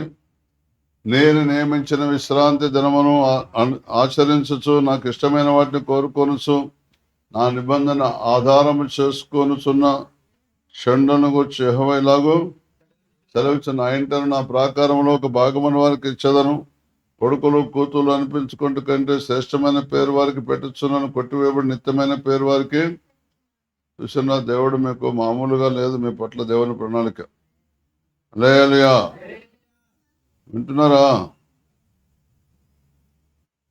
నేను నియమించిన విశ్రాంతి దినమును, బాగానే అందరు వినాలన్నమాట. నేను నియమించిన విశ్రాంతి దినం. చెప్పండి. ఈ దినం ఏ దినం? ఇప్పుడు 2 దినాలు అయిపోయిన విశ్రాంతి దినాలు, ఇది 3వ దినం. ఆయన దృష్టికి 1000 సంవత్సరాలు ఒక దినంతో సమానం. విశ్రాంతి దినం. విశ్రాంతి అంటే రెస్ట్ కాదు, విశ్రాంతి అంటే బలం. చెప్పండి. విశ్రాంతి అంటే అని ద్వితీయోపదేశకాండం 33వ అధ్యాయం 25వ వచనంలో రాసి ఉంటుంది. విశ్రాంతి అంటే బలం అని. చదవండి. 33:25 ద్వితీయోపదేశకాండం చదవండి. మంచిగా చదవండి. నీ కమ్ములు ఇనుపవియు ఇత్తడు వినయుండును. నీవు బ్రతుకు దినములలో నీకు ప్రయాసపడి మారమొస్తున్న సమస్త జనులలో నా దగ్గర మీకు విశ్రాంతి అంటే అర్థమైంది. నీ దగ్గర బలం లేక నువ్వు ప్రయాసపడి కింది మీద అయ్యి నీ సంసారాన్ని నువ్వు ఈదలేకపోతున్నావు. హల్లెలూయా. చెప్పండి. ఎవరిని ఈదలేకపోతున్నావు? ఎవరు సామెత చెప్పిండు ఒక ఆయన, పనికిరాని ఆయన. సముద్రమైన ఈదొచ్చు కానీ సముద్రం ఈదుతారు ఎవరన్నా? ఈదొచ్చు కానీ సంసారం అంటే ఈదలేడు. తిక్కమ్మొకప్పుడు చెప్తే ఎడ్డోళ్ళందరూ నమ్ముతున్నారు. సముద్రం ఈదుతాడు ఎవరన్నా సరే, తరన్నా అవుతుందా? ఈదొచ్చుగానేట సంవత్సరాన్ని ఈదలేడు. ఎవరు చెప్పారు? ఒక్కొక్కరు 2-3 చేసుకుంటున్నారు, 2-3 సంవత్సరాలు గమ్మత్తు. ఇప్పుడు మా సంఘంలో అయితే, మా సంప్రదాయంలో అయితే, నేనైతే మా సంసారం మాకు 2-3 వెళ్ళలేక 2 కిలోల బియ్యం కొరకు లైన్లో నిలబడి 4 సంవత్సరాలు దేవుని నమ్మినాక కూడా 4 సంవత్సరాల దానిక లైన్లో నిలబడి తెచ్చుకుంది. సంవత్సరాన్ని ఈదలేక సంవత్సరాన్ని ఈదలేక నీ కమ్ములు ఎలుపవి ఇత్తడునయుండును, నువ్వు బతుకు దినములో నీకు విశ్రాంతి కలుగును. ఇప్పుడు మా సుప్పదండ్రి మీరు ఎప్పుడైనా వచ్చి చూడండి, ఉత్తప్పుడు రండి, మీటింగ్ అన్నప్పుడు కాకుండా ఎంతమంది భోజనం చేస్తారో, ఎన్ని బియ్యం ఉడుకుతాయో చూడండి, ఎన్ని పాలు, పెరుగు కొరకు పాలు, ఛాయ్ కొరకు ఎన్నిసార్లు ఛాయ్ తాగుతారో చూడండి. వింటున్నారా అంటే ఒకప్పుడు మా కుటుంబానికే నేను ₹2 కిలో బియ్యం కొరకు లైన్లో నిలబడేవాడిని. తెచ్చుకున్నా కూడా ఎన్నోసార్లు. నేను ఇంటికి పోయినప్పుడు వాళ్ళ ద్వారా వీళ్ళ ద్వారా బియ్యం తెప్పకపోతే నేను ఖచ్చితంగా పోయి ఆ టైం వచ్చినప్పుడు, అదే నేను పోయినప్పుడు ఆ వంతు వస్తే ఖచ్చితంగా లైన్లో నిలబడి సంచి పట్టుకొని కార్డు పట్టుకొని లేయా. మరి ఇప్పుడు అది లేదు. ఇప్పుడు అక్కడి నుంచి అయ్యగారు మేము మసూరి బియ్యం, నేను ఇప్పుడు నవత ట్రాన్స్పోర్ట్లో ఉన్నా, సుబ్బదండికి వెళ్ళినా, మందమరి మీ ఇంటికి వెళ్ళినా 3 క్వింటాల బియ్యం చూడండి. ఒక్కసారి 3 క్వింటాలంటే మరి ఎన్ని నెలలు మరి లైన్లో నిలబడితే 3 క్వింటాలు రావాలి? మీరే చెప్పండి. అసలు సంవత్సరం అవుతుంది కావచ్చు 3 సంవత్సరం బియ్యం. ఒక్కసారి మళ్ళీ సన్న బియ్యం, అప్పుడు రేషన్ బియ్యం వేరే కదా, దొడ్డు బియ్యం. ఇప్పుడు ఏదో ఇస్తున్నట్టు కొత్తగా సన్న బియ్యం ఇస్తున్నట్టుగా 2-3 నెలలు ఒకసారి ఇస్తున్నట్టు కదా, నిజమేనా? మా దగ్గర ఇస్తున్నారు 3 నెలలు 4 నెలలు ఒక్కసారి ఇస్తున్నారు. 120-150 ఒక్కసారి బస్తా పట్టుకొని పోయింది ఒక పోయే గారు బండి పంపి ఇక్కడ బియ్యం వేసుకొని ఉన్నారు. లేయా మా గుళ్ళో ఉండేటానికి ముసలామికి రేషన్ కార్డు ఉందమ్మా. రేషన్ కార్డు అంటే పోయి తెచ్చుకుంది. ఇక ఆమె బియ్యం ఆమెకు వచ్చినట్టే, ఆమె తినే బియ్యం ఆమెకు వచ్చినట్టే. వింటున్నారా? నేను నియమించిన దేవుడు నియమించిండు, మానవులందరూ బలం అందుకొని సైతాన్ని ఓడియాలి. శరీర సంబంధాలని వింటున్నారా? శరీరాశలు, నేత్రాశలు, జీవపు డంబాలు కలిగిన వారిని ఓర్చుకోవాలి, సహించుకోవాలి, తట్టుకోవాలి, తాలుకోవాలి. కొంతమంది తొందరపడి నిందలు మోపుతారు, కొంతమంది తొందరపడి అబద్ధాలు ప్రచారం చేస్తారు. ఇదిగో పూలంటే అదిగో తోక కూడా కనబడ్డది అన్నట్టు చెప్తారు. చెప్పి ఎన్నెన్ని ఎక్కిస్తారో, ఎన్నెన్ని చెప్తారో. ఏమో పోలికనే కానీ ఇంకొక పోలిక ఉందనుకో, ఆమె ఎవరితోటన్నా బండి మీద కూర్చొని పోయిందనుకో, నీ పేరే చెప్తారు. మొత్తం అదే రూపం, అదే ఆకారం. నేను ఖచ్చితంగా వచ్చిన సీర కూడా అదేనే అంటే ఇక విన్నా పోకుంటుందా? మళ్ళీ మొత్తం ఠామ్ చేసి పడేస్తారు. అప్పుడు ఏ విషయాలు పడితే నేను బతికి వేస్ట్ అనుకోవచ్చునా? అస్సలు అట్లా అనుకోకూడదు. ఏమనుకోవాలి తెలుసా? దేవా నువ్వు చూస్తున్నావు, వాళ్ళు తెలియక అంటున్న వాళ్ళు క్షమించాను అనంత. నేను బండి మీద పోయినా, ఎవరైతే నేను చెప్పింది ఎవరైతే అందరు అనుకుంటారు, ఎవరితో అది అనుకునేది. ఇక బలం లేదు. అన్నజనులాగానే సేమ్ క్రైస్తవులేండు కూడా నా మీద కూడా చెప్తానన్నా ఎవరో పిలుచుకరపో, కోటలో కూర్చొని చెప్తే లాభం, నేను యాంప్లిఫైర్కి పైసలు ఇస్తా, ఆటో కూడా పైసలు ఇస్తా, మండలం అంతా తిరిగి ఆమోసువాడు మంచోడు కాదు, ఆమోసువాడు మంచోడు కాదు, ఆమోసువాడు ఇట్టా అని చెప్పి పిలుచుకరపో అన్న. ఏందే గారు నేను ఆయన పిలిచి సరి చేయమంటే నువ్వేమో గట్లా చెప్తాను. ఏందే లేకపోతే నువ్వేంది నాకు ఇప్పుడు చెప్పుకోపోమని నా దగ్గర భయమా? నా దగ్గర తప్పు ఉంటే భయపడాలి. మరి మీరెందుకు భయపడతారు? నేనైతే ఇట్లా అన్నా, మీరెందుకు ఎవరైనా మీ మీద నింద మోపగానే సుర్రు వేస్తారు ఎందుకు? మరి చెప్తే ఏమైతుంది? ఎందుకట్లా చేస్తారంటే ఏమైతుంది? ఎప్పుడు చెప్పారింది? నీవు బతుకు దినములో నీకు విశ్రాంతి కలుగునన్నాడు. సచ్చినాక ఎందుకు విశ్రాంతి? ఎవరో రాస్తారు, చచ్చిపోయిందంటే విశ్రాంతిలో ప్రవేశించిండు. గమ్మత్ ఎవరు చూపించిండ్రో మరి ఏందో నాకు తెలియదు, కానీ విశ్రాంతిలో ప్రవేశించినట్టు ఎవరు చెప్పినా మాది నాకు తెలియదు. చచ్చిపోయినాక విశ్రాంతి ఎందుకు? ఇప్పుడు బతుకున్నప్పుడు విశ్రాంతి కావాలి, బలం కావాలి. చచ్చిపోయినాక బలం ఎందుకు? చచ్చిపోయిన తోట ఎవరితోటి పోరాడుతాం? సైతం తోట, ఇంటలతోట, శత్రువులతోట. ఇక చచ్చిపోయినోడికి పాప విముక్తుడు. చచ్చిపోయినోడు ఏ మనిషి? పాపం నుంచి విడుదల పొందిండు. పాపం ఆయన మీద ప్రభుత్వం, శవం మీద పాపం ప్రభుత్వం చేస్తుందా? అరే నిన్న దానిక కట్టలు బీడిదారు, ఒక బీడిదావరా, ఒక్క బిడదారు అంటదా శవాన్ని పట్టుకొని? పాపం నుంచి విముక్తి పొందేయండు. పాపానికి శవానికి ఏమైనా సంబంధం ఉంటుందా? విడుదల పొందింది, అయిపోయింది. చచ్చిపోయిన బలం ఎందుకు? బతుకున్నప్పుడే బలం కావాలి, ఓర్చుకోవాలి, సహించుకోవాలి. ప్రేమ అన్నిటిని సహించను, అన్నిటిని ఓర్చను, అదే ఫలం, మొదటి ఫలం. ప్రేమ అనే ఫలం లేదు. ప్రేమ అనే ఫలం అంటే ఏందనుకున్నావు? స్వీట్ పెట్టడా, చేపరచడా, మటన్ చికెన్ పెట్టడా? ప్రేమ అంటే ఏంది? ప్రేమ అన్నిటిని సహించును, ప్రేమ అన్నిటిని ఓర్చును, ప్రేమ డమ్మముగా ప్రవర్తించదు, ప్రేమ అమర్యాదగా నడవదు, ప్రేమ స్వప్రయోజనాన్ని. ఈ పదాలు ఉండాలి మన దగ్గర. గొప్ప సైన్యం కాబోతున్నది మీరు ఇక్కడ ఖమ్మంలో. వింటున్నారా? నేను నియమించిన విశ్రాంతి దినం అంటే మన దేవుడిని ఎప్పుడైతే రక్షించబడతాం మనం బలం పొందుకోవాలి. నీ వలన బలమునందు మనుషులు ధన్యులు, యాత్ర చేయు మార్గం వారికి అతి ప్రియములు. 105వ కీర్తన 4వ వచనంలో యెహోవాను వెతుకుడి, ఆయన బలమును వెతుకుడి, ఆయన సన్నిధిని నిత్యం వెతుకుడి.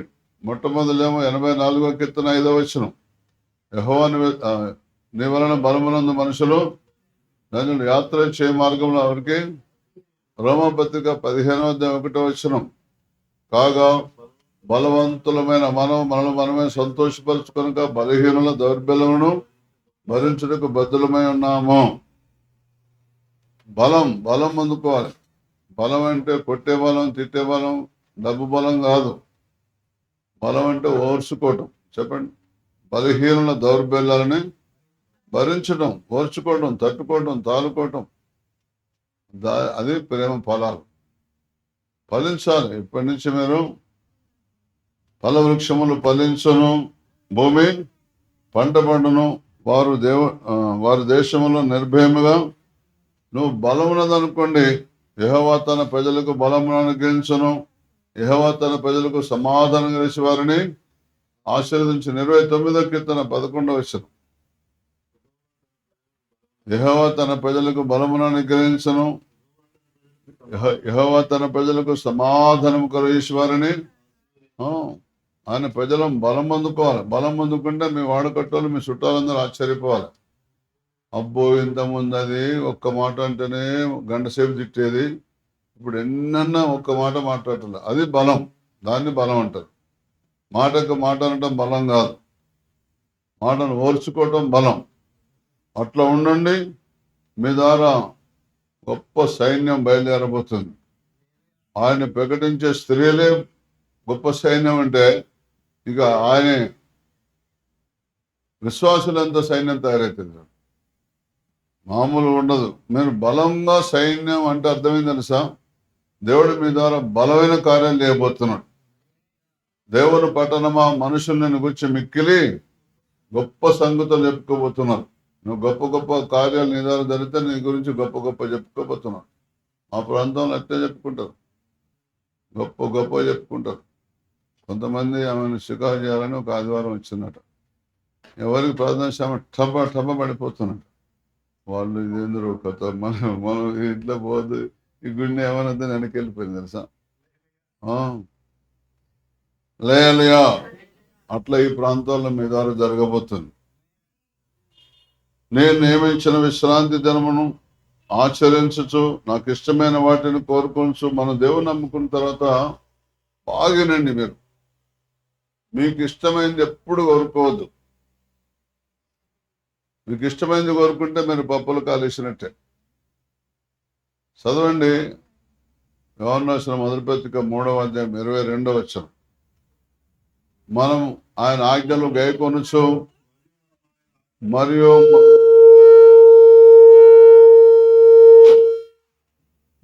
మనం ఆయన ఆజ్ఞలు గైకొనొచ్చు, ఆయన దృష్టికి ఇష్టమైనవి చేయుచున్నాము గనుక మనం ఏమి అడిగినాం అది. బాగినండి నా మాట జాగ్రత్తగా వినండి. మీరు దేవునికి ఇష్టమైనవి అడగండి. తర్వాత మీ ప్రతి ప్రార్థన దేవుడు వింటాడు. మీ ప్రతి ప్రార్థన దేవుడు వినడు అనుకోండి, ఇక మీరు ఫలిస్తున్నట్టే. కడుపుల నొప్పి ఫలించినట్టే, తలకాయ నొప్పి ఫలించినట్టే, పిల్లలు లేరు ఫలించినట్టే, ఫలానా వ్యాధి ఫలించినట్టే, ఫలానా దయ్యం ఫలించినట్టే, ఫలానా మాంత్రికుడు ఫలించినట్టే మీ ప్రార్థన దేవుడు వింటాడు. ఎప్పుడంటే మీరు దేవుని ఆజ్ఞలు గైకొని ఆయన దృష్టికి ఇష్టమైనవి చేయాలి. మళ్ళీ మీ దృష్టికి ఇష్టమైన దాన్ని కలిపినా మళ్ళీ వస్తుంది, మీ ప్రార్థన వినడు. మరియు మనం ఆయన ఆజ్ఞలు గైకొనొచ్చు, ఆయన దృష్టికి ఇష్టమైనవి చేయుచున్నాం కనుక మనం ఏమడిగినను అది ఆయన వల్ల మనకు దొరుకుతుంది ఖచ్చితంగా. నాకైతే అట్లనే జరుగుతుంది. మీకేం జరుగుతుంది? నాకు జరిగినప్పుడు మీ ఇష్టం పక్కన పెట్టండి. కొంతమంది కారెడ్డంగా అంటారు, అంతా మీ ఇష్టమే, ఇక నీ ఇష్టం నేను నా ఇష్టం నెరవేర్చుకునేది ఇక్కడ ఉండదు. నేను అసలు నా ఇష్టం నెరవేర్చుకునేవని అయితే మా ఊళ్ళోనే ఉండేవాళ్ళు. నాకు అంతో ఎంతో భూమి కూడా ఉన్నది, 9 ఎకరాల భూమి కూడా ఉంది. 9 ఎకరాల నుంచి నేను ఏమి ఆశించాను అసలు, తెలుసా? లేయా జాగ్రత్తగా వినండి, అశ్రద్ధ చేయకండి. నేను దాని మీద ఆశ పెట్టుకోవాలి. ఈ భూమి మీద ఆశ పెట్టుకున్నా, దాని మీద ఏం ఆశ పెట్టుకోవాలి. ఏదో ఉన్నదంటే ఉన్నది, అది పితృల దారి వచ్చింది. యెహోవా ఇచ్చిన దానం అని రాసింది బైబిల్, తెలుసా? పితృలు ఇచ్చిన ఆస్తి యెహోవా ఇచ్చిన దానం, దేవుడు దానంగా ఇచ్చినది. కనుక జాగ్రత్తగా వినండి. ప్రభు మాట సెలవిస్తున్న దాన్ని ప్రకటించిన గొప్ప సైన్యం మిమ్మల్ని చూసి నువ్వు ఎక్కడ నేర్చుకున్నావు, ఎక్కడ మీకు ఇంతమంది నువ్వు ఉత్తదే ఉండే కదా, ఇట్లెట్లయింది. అప్పట్లో అందరూ వచ్చేస్తారు కదా మీ ద్వారా. అలా మామూలుగా ఉండదు. మీరు విశ్రాంతి దినాన్ని ఆచరించడం అంటే అర్థమైంది. పొద్దున్నే మీరు కొన్ని ఆచార సంబంధమైన పనులు చేస్తారు. పొద్దున్నే లేవగానే ముఖంగా అడుగుతారు, ఏంటిది? అది ఆచారం అనండి. ఆచారం, ముఖంగా అడగటం ఆచారం, అద్దం చూసుకోవటం ఆచారం. ఒకవేళ ఆచారం పాటించబోతే మీ మనసు అంతా అల్లకొల్లం అయితే, తెలుసా? ఒక రోజున పొద్దున్న అద్దం దొరకలేదు అనుకో, ఎక్కడ పెట్టినవే అద్దం? ఏంది మమ్మీ? ఏం మమ్మీ, నేను అద్దం లేదేం లేదు. మామూలుగా ఉండదు. అసలు అర్థం ఇది వాక్యం అనే, ఇది చూసుకోండి, అది చూసుకుంటే పెద్ద ఒరిగేది ఏం లేదు. రోజు వాక్య ప్రకారం ఉండండి, ఆయన దృష్టికి ఇష్టమైనవి చేయండి. అలా మామూలుగా ఉండదు మీ భవిష్యత్తు. వింటున్నారా అంటే లేయా నేను నియమించిన విశ్రాంతి దినమును ఆచరించి నాకు ఇష్టమైన దాన్ని కోరుకొనుచున్న నిబంధన ఆధారం చేసుకొనుచున్న షండుల గురించి యెహోవా ఎలాగో సెలవిస్తున్నాడు. నా ఇంటను నా ప్రాకారంలో ఒక భాగం వారికి ఇచ్చేదను. వింటున్నారా? నీకు పరలోకంలో ఒక భాగమే, పోర్షన్ ఇస్తాడట. భాగం అంటే పోర్షన్. అలయా నా ఇంటను నా ప్రాకారంలో ఒక భాగం వారికి ఇచ్చేదను. కొడుకులు కూతులు అనిపించుకుంటే కంటే శ్రేష్టమైన పేరు వారికి పెట్టుచును, కొట్టివేయబడిన నిత్యమైన పేరు వారికి. మీరు కొంతమంది నాకు పరలోకం ఉంటుందో ఉండదో అనుకుంటారట. అప్పుడప్పుడు భయం అవుతుందట. ఏం భయపడకండి, మీకు అక్కడ పోర్షన్ రెడీగా ఉన్నది. లేయా వింటున్నారా? అక్కడ పోర్షను రెడీగా ఉన్నది. విశ్రాంతి దినం అపవిత్రపరచకుండా, అపవిత్రత అంటే అర్థమైంది తెలుసా? ఇవాళ దేవుని బలం పొందుకొని అది పని చేయమన్నాడు దేవుడు. నువ్వు ఆ బలం జోలికి పోలేదు, పని జోలికి పోలేదు అనండి. అపవిత్రత అనగా దేవుని మాటను పక్కన పెట్టడమే. ఇక్కడ అపవిత్ర పరచమని ఉందా, అపవిత్ర పరచకుండా రాసిందా? విశ్రాంతి దినం అపవిత్రపరచకుండా అంటే విశ్రాంతి దినం బలం పొందుకోవాలి. బలం పొందుకోని వాళ్ళందరూ అపవిత్రపరిచినట్టే. పరిశుద్ధాత్మ మీ మీదకి వచ్చినప్పుడు మీరు శక్తి పొందదు, బలం పొందుకుంటారు. వాక్యం నీకు వినబడితే, దర్శనం కనబడితే బలం వస్తుంది. యేసుప్రభు కూడా గెత్సెమనే తోటలో ఆ యొక్క శిలువ మరణాన్ని తలంచుకొని భయపడి తండ్రి నాయనండి తొలగించమన్నాడు. ఎమ్మటే బలహీనమైన మాట పలికండి. మళ్ళీ ఎమ్మట కాదు నిశ్చితం అన్నాడు. 2 మాటలు మాట్లాడాడు. అప్పుడు ఎమ్మటే పరలోకం నుంచి ఒక దూత ఆయన కనబడి ఆయనని బలపరచను అని లూకాసు వార్తలో 22వ అధ్యాయంలో 43వ వచనంలో రాసి ఉంటుంది. అల్లయ్యా జాగ్రత్తగా వినండి, అశ్రద్ధ చేయకండి. లేదా అప్పుడు పరలోకం నుండి ఒక దూత ఆయనకు కనబడి, అంటే దర్శనం ద్వారా బలం, ప్రవచనం ద్వారా బలం, ప్రత్యక్ష ద్వారా బలం, స్వరం ద్వారా బలం, అభిషేకం ద్వారా బలం, గుర్తుల ద్వారా బలం, దేవుడు చేసే కార్యాల ద్వారా బలం. రోజు బలం పొందుకోవాలి. రోజు బలం పొందుకొని ఆయన చిత్త ప్రకారం ప్రార్థన చేయాలి. ఆయనకి ఇష్టమైనదే కోరుకోవాలి మనం. వింటున్నారా? లయలుయా. కొంతమంది ఆడవాళ్ళు చీరలు కొని ఇది ఎట్లుంది, ఇది ఎట్లుంది, ఇది ఎట్లుంది, ఇది ఎట్లున్నది. ఆమె సెలక్షన్ బలపరచాలి అందరు. చాలా బాగుంది, చాలా బాగుంది అంటే ఎక్కలేని బలం మొత్తం లోపలి బలం వచ్చేస్తుంది. ఈ పాడుపడే చీర ఇదేం చీర అన్నా అనుకో మొత్తం బలహీనమైపోతారు, మనది కుంగిపోతారు ఒక్కసారి. అయ్యో పొరపాటు అయింది, ఇంకోటి తీసుకోమని అది తీసుకున్నా బాగుండు. ఎట్లా బయటపడతారో అమ్మా. దాని మీద పెట్టినంత ధ్యానం ఇది దీని మీద పెడితే మీకు దరిద్రం ఉండదు అసలు. దేవుని స్తోత్రం. వింటున్నారా?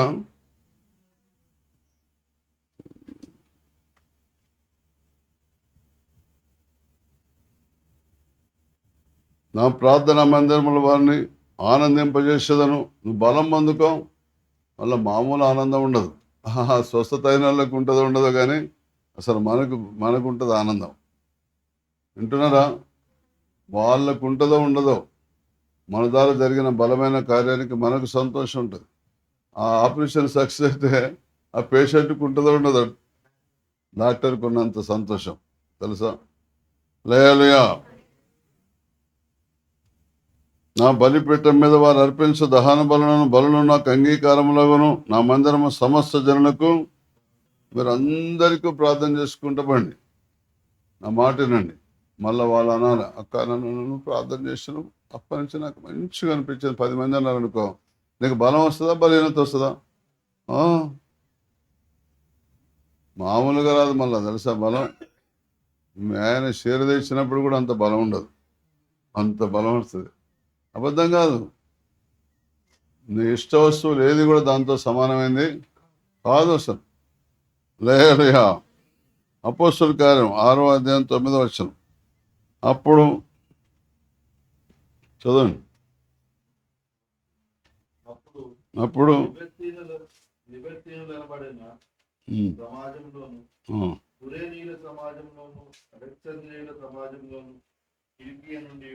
ఆసియా నుండి వచ్చిన వారు కొందరు వచ్చి స్టెఫెనుతో తర్కించిరి గాని మాట్లాడడం ద్వారా రకపరిచిన జ్ఞానమును అతన్ని ప్రేరేపించిన ఆత్మను తిప్పాలి ఎదిరింపలేకపోయింది.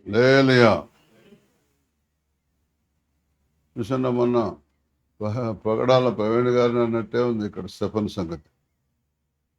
ఆయన ఏ ప్రశ్న వేసినా మనం కరెక్ట్గా జవాబు లేఖనాల నుంచి పర్ఫెక్ట్గా. స్టెఫెన్ భక్తుడు. మళ్ళీ ఆయన ప్రేరేపించిన ఆత్మను వారు ఎదిరింపలేకపోయారు. ఒక ఆయన అన్నాడు, ఒక ముస్లిం ఆయన జ్ఞానం దగ్గర ఎవరు నిలబడలేక ఆయనను అట్లా చేసిండ్రు.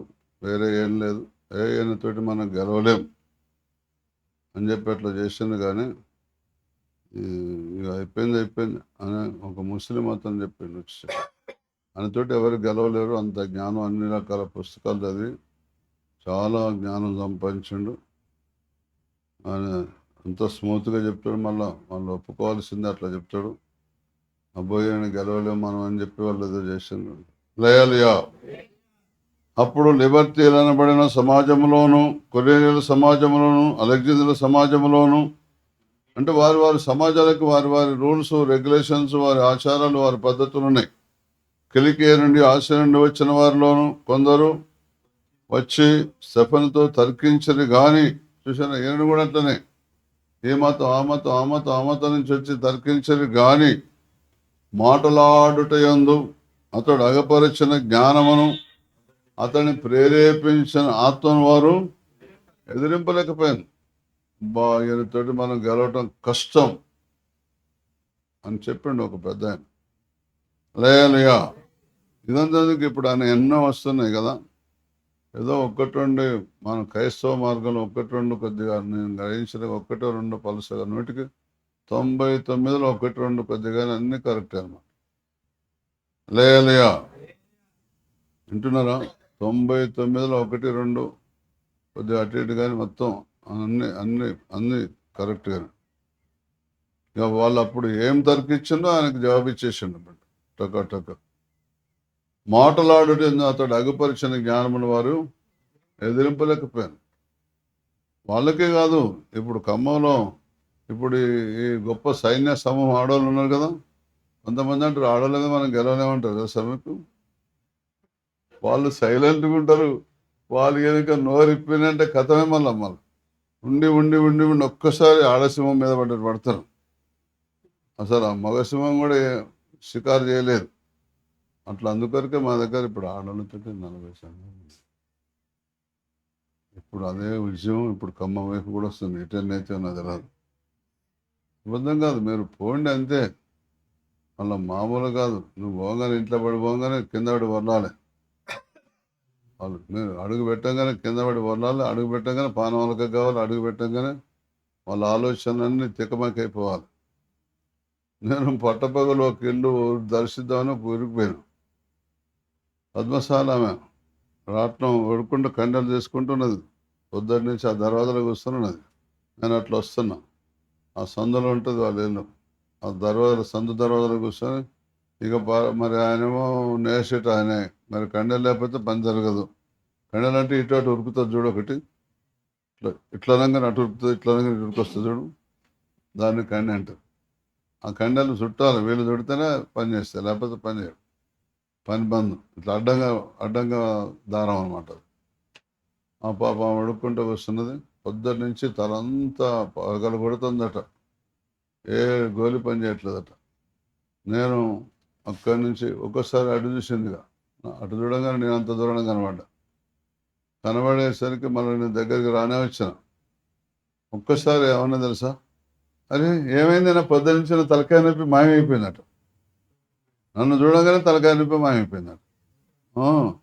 ఇప్పటి నుంచి మిమ్మల్ని చూడగానే వాళ్ళ రోగాలు మాయంగా పోతున్నాయి. మీరు గనక దేవుడు చెప్పినట్టు గనక ఫలాలు ఫలిస్తూ గనక మీరు పోయినట్టయితే, అంటే ఇంటికాడ ఎవరు ఇచ్చినా కూడా ఏమనకుండా ఎదురు మాట్లాడకుండా ఓర్చుకొని కనుక మీరు మళ్ళీ ఇల్లు దర్శించినట్టయితే, మీరు చూడండి, నేను చెప్పింది నిజమైతే అబద్ధమైతే వచ్చే నెల మీరే సాక్షి చెప్తారు. లేయా వింటున్నారా?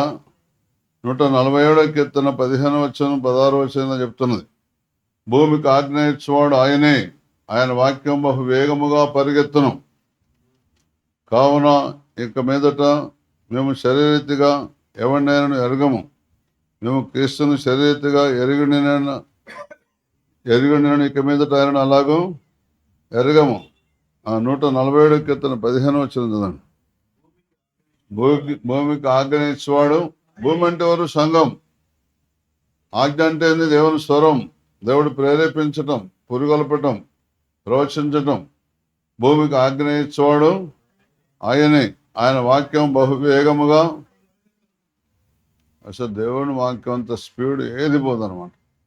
అబ్రహాం ఇట్లా అనుకున్నాడు, ఇంకేమిస్తాడు దేవుడు, ఈ దమస్కు ఎలియాజరే నా ఆస్తికర్త ఇతడు, ఈ ఐగుప్తుడే నాకు వారసు అనుకున్నాడు మనసులో. అంతే, వెంబటే ఎదురుగా స్క్రోలింగ్లో కనబడ్డది, అబ్రహామా భయపడకము, నీ బహుమానం అత్యధికంగా కాబోతుంది, నేను కేడమును అన్నాడు. అంతే, కనుల కనబడ్డది. కనుల కనబడి వెంబటే మనిషి ప్రత్యక్షంగానే అయ్యిండు. రాను బేరాల నుంచి బయటికి రా, ఈ ఆకాశ నక్షత్రాలు లెక్క పెట్టిన చేతనైతే అని అన్నాడు. అంతే, ఆకాశ నక్షత్రాలు లెక్క పెట్టాను, అటు చూసి బయట చూసాడు. అప్పటి నుంచి విశ్వాసం ఉంచాడు. అంత స్పీడ్ అనమాట. ఇప్పుడు మీరు కూడా అంతే. మీరు ఏమేమి చనుక్కుంటా, ఏమేమి కొనుక్కుంటా, ఏమేమి బాధలు పడుకుంటా, ఏమేమి అనుకుంటూ వచ్చిండ్రో ఇవాళ పొద్దున్న నుంచి ఇప్పుడు మీరు బలంగా వాడబడబోతున్నారు. నా బతుకు ఎంత, నా కర్మ ఎంత, నా బాధలు కష్టాలు, ఈ దరిద్రం ఇంకెన్ని రోజులు అనుభవించాలి. పొరపాటు అయింది, విని చేసుకున్నాను, వాణి చేసుకున్నంత బాగుండేది. ఏమనుకున్నారా నాకు తెలియదు. అనుకుంటారు, ఎవరు చెప్పారు, లోపల అనుకుంటారు. ఇప్పుడు అబ్రహాం కనుక ఇంకేం పడతాడు, ముసలానికి 100 సంవత్సరాలు నాకు వస్తేనే, ఆమెకు 90 సంవత్సరాలు వచ్చినాయి. ఇప్పుడు ఇక పిల్లలు పుడతారా, చదువుతారా? ఆదికాండం 17:17. అప్పుడు అబ్రహాము సాగిలపడి నవ్వి, సాగిలపడ్డంటే అర్థమైంది తెలుసా? సాష్టాంగ నమస్కారం చేసి తలకాయ భూమికి పెట్టి దేవునికి వెంటనే దండం దేవుడు పెడితేనే ఉన్నాడు. నాకట పిల్లలు ఇస్తారట, నాయట 100 ఏళ్ళనికట పిల్లలు పుడతారట, 90 ఏళ్ళ దానికట పిల్లలు పుడతారు. నవ్వుతున్నాడు లోపల, బోర్ల ఒకరు బండి నవ్వుతున్నారు. అమ్మ అబ్రహాము సాగిలపడి నవ్వి 100 ఏళ్ళ వానికి సంతానం కలుగునా అంటే ఈ 2 వీళ్ళ ఏజ్ దేవుని తెలదు కావచ్చు, మర్చిపోయినాం. నేను ఇంకా 16 ఏళ్ళు అనుకుంటున్నాం దేవుడు కదా. దేవునికి వీళ్ళ డేట్ ఆఫ్ బర్త్ తెలియదు కావచ్చు. Abraham date of birth, Saramma date of birth తెలియదు కావచ్చు కదా. దేవునికి నా కష్టాలు తెలుసా, మా బాధలు తెలుసా, మా ఆయన సంగతి తెలుసా, మా ఇంట్లో గోస ఆయనకే తెలుసు. ఎట్లా అనుబుద్ధి అవుతుంది, అనుకోబుద్ధి అవుతుంది మీకు అసలు. నేనైతే నా కడుపులో వస్తుంటే, నీ కడుపులో వచ్చే నేను కనబట్టలేదా అంట, అంతే. మీలాగా దేవుడా కడుపు నొప్పి తీసేనా, నువ్వు పొందిన దెబ్బలు అట్లానే నేను కడుపు నొప్పి వస్తే నీకు కనబట్టలేదా అంట, ఎమ్మటే మాయమవుతుంది. వింటున్నారా? ఒకసారి బాగా విరేచన అవుతాను. మీరు రోగుల మీద చేతులుంచినప్పుడు స్వస్థత నొందెదరు అన్నావు. ఇగో ఆమోస్ అనే రోగి మీద ఇది నాశే కాదు నేషే ఏ సమయంలో పెడుతున్నంత ఆమె అంతే. ఎంబటే మోషన్ ఎంబటే మళ్ళీ లేట్ కూడా కాలే. ఇప్పుడు అట్లా మీ దారగా రాబోతున్నాయి. ఇప్పుడు మళ్ళీ మామూలు కాదు. కావున ఇక మీదట మేము శరీరీతిగా ఎవరినైనా ఎరగం. పౌలు భక్తుడు అంటాడు, ఇగో యేసు ప్రభు మాకు వరుసకు ఏమవుతాడు, కానీ ఆ వరుసకు కాదు వరుసకు కాదు ఆయన ఎరగను నేను అసలు. శరీరరీతిగా చూసిన యేసు ప్రభు వాక్యం చెప్తుంటే వాళ్ళ తల్లి చెల్లెళ్ళు వచ్చింది. శరీరరీతిగా బంధం కలుగజేయాలని శిష్యులు అంటున్నారు. అయ్యా మీ అమ్మ వచ్చింది, చెల్లెళ్ళు వచ్చింది, మనం మాట్లాడతాం, మేము ఒక పాట పాడతాం, ఈలోపు మాట్లాడుకొని రాపోన్నాడు. శరీరరీతిగా గౌరవించండా? ఎవరు నా తల్లి, ఎవరు నా చెల్లి? నా వాక్యమని నా వాక్య ప్రకారం నడిచేవారు వేరే నా చెల్లి నా తల్లి అని తెలుసా. శరీరీతిగా నెరగను అన్నాడు తెలుసా. పౌలు భక్తుడు కూడా అంతే. అక్కడ రాస్తున్నది కొరింథీయులకు రాసిన 2వ పత్రిక 5వ అధ్యాయం 16వ వచనం. కావున ఇక మీదట మేము శరీరీతిగా ఎవరినైనా ఎరుగము. ఇగో మీరు శరీరీతిగా ఎవరిని ఎరగనంటేనే దయ్యాలు భయపడతాయి మీకు. వింటున్నారా? మా పిల్లగానికి ఏందో ఎలసు వార్తకు పోదామంటే అయ్యగారు మొన్న దాన్ని ప్రకటించేసే గొప్ప సైన్యంగా ఉంటారంటే నాకు నిజంగా నాతోటే మాట్లాడింది అనిపించింది. నేను పోదామంటే పొద్దున్న నుంచి పూరణకి జ్వరం. మీరు దేవుని పని చేయాలంటేనే ఆటంకాలు వస్తాయి. వింటున్నారా? మీరు తీర్మానం చేసుకున్న రోజే ఆటంకాలు వస్తాయి. దేవుడు సంతానం ఇవ్వాలంటేనే ముసలోనికి పుడతారా అంటున్నాడు ఈయన.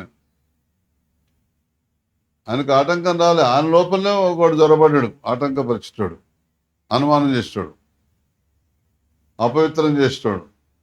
అయినా సరే దేవుడే పోనీ మనిషి మట్టి మనిషి, ఇక వాళ్ళ అన్నదలని పట్టించుకుంటే నేను మనిషినా ఎందుకు పట్టించుకోవాలి అని దేవుడు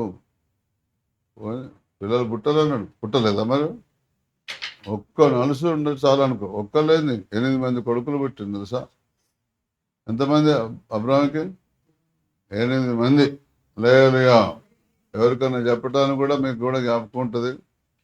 చదవండి ఆదికాండం 25వ అధ్యాయం 1వ వచనంలో శారా చనిపోయిన తర్వాత కెతూరాని పెళ్లి చేసుకున్నాడు అబ్రహాము. మరలా ఒక స్త్రీని వివాహం చేసుకున్నాడు. ఆమె పేరు కెతూరా. అక్కడ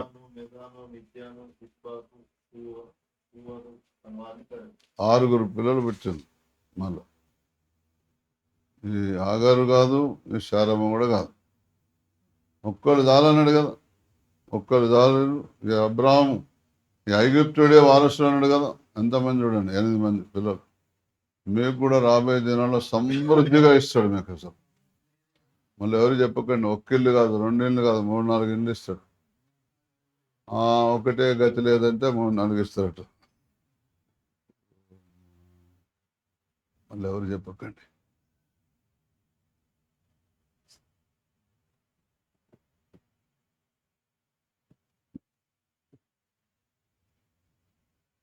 సరే రండి.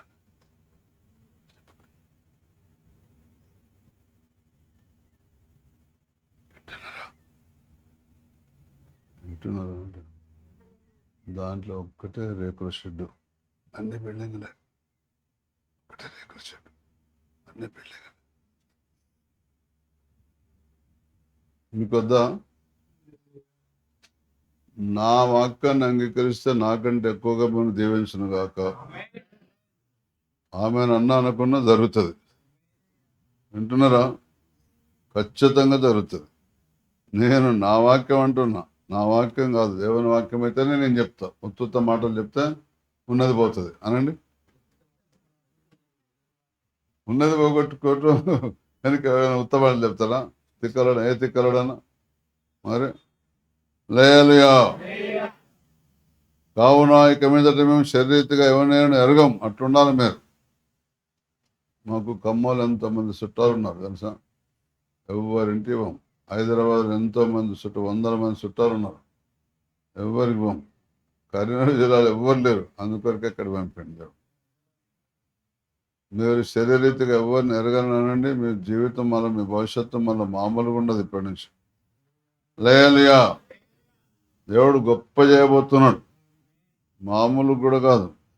చెప్పలేనంత ఆశీర్వాదం దేవుడు మీకు ఇవ్వాలని కోరుకుంటున్నాడు. అయితే మీరు దాన్ని అంగీకరిస్తేనే ఇస్తాడు, లేకపోతే ఇవ్వడాలి. తెస్సలోనికీయులకు రాసిన మొదటి పత్రికలో 5వ అధ్యాయం 23వ వచనంలో ఇలా రాసి ఉంటుంది. సమాధానకర్తకు దేవుడే మిమ్మల్ని సంపూర్ణంగా పరిశుద్ధపరచునుగాక. మీ ఆత్మయు జీవమును శరీరమును మన ప్రభువైన యేసుక్రీస్తు దినం రాకడయందు నిందారహితముగాను సంపూర్ణంగా ఉన్నట్లు కాపాడబడునుగాక. మీరు కనుక, నేను చెప్పిన కదా, మా దగ్గర 40-50 సంఘాలు ఆడవాళ్ళ ద్వారానే కట్టబడ్డే నడుస్తున్నాయి. వింటున్నారా? అలాగనుక సమాధానకర్తకు దేవుడే మిమ్మల్ని సంపూర్ణంగా పరిశుద్ధపరచునుగాక. సంపూర్ణంగా పరిశుద్ధపరచాలి. కొంతమంది అమ్మ అన్నం తినాక పళ్ళెం కడుగుతారు, నూనె పోదు దాన్ని తెలుసా? ఆ పచ్చగా నూనె అట్టే ఉంటుంది తెలుసా అంటే మాట్లాడింది. కొంతమంది బట్టలు ఉగితే మెడల మీద మురికి అట్టే ఉంటుంది, చేతుల కాడి మురికి అట్లనే ఉంటుంది. కొంతమంది కాళ్ళ కొడితే వెనక తడవనే తడవదు. కొంతమంది స్నానం చేసి ఈపు కూడా తడవదు తెలుసా? అబద్ధం కాదు నేను చెప్పేది, మీ ఇష్టం అమ్మ, నేను చెప్తాను. దేవుడు సమాధానకర్తనా లరికర్తనా? సమాధానకర్తకు దేవుడే మిమ్మల్ని సంపూర్ణంగా పరిశుద్ధపరచునుగాక. మనం పరిశుద్ధంగా సంపూర్ణంగా పరిశుద్ధపరచబడితేనే మనం సమాధాన స్థితిలో ఉంటాం. మీ ఆత్మయు జీవమును, జీవం అంటే ప్రాణం, ఆత్మ అంటే ఆత్మ, శరీరమును, శరీరం అంటే శరీరం, అంటే రోగాలు లేకుండా, నొప్పులు లేకుండా.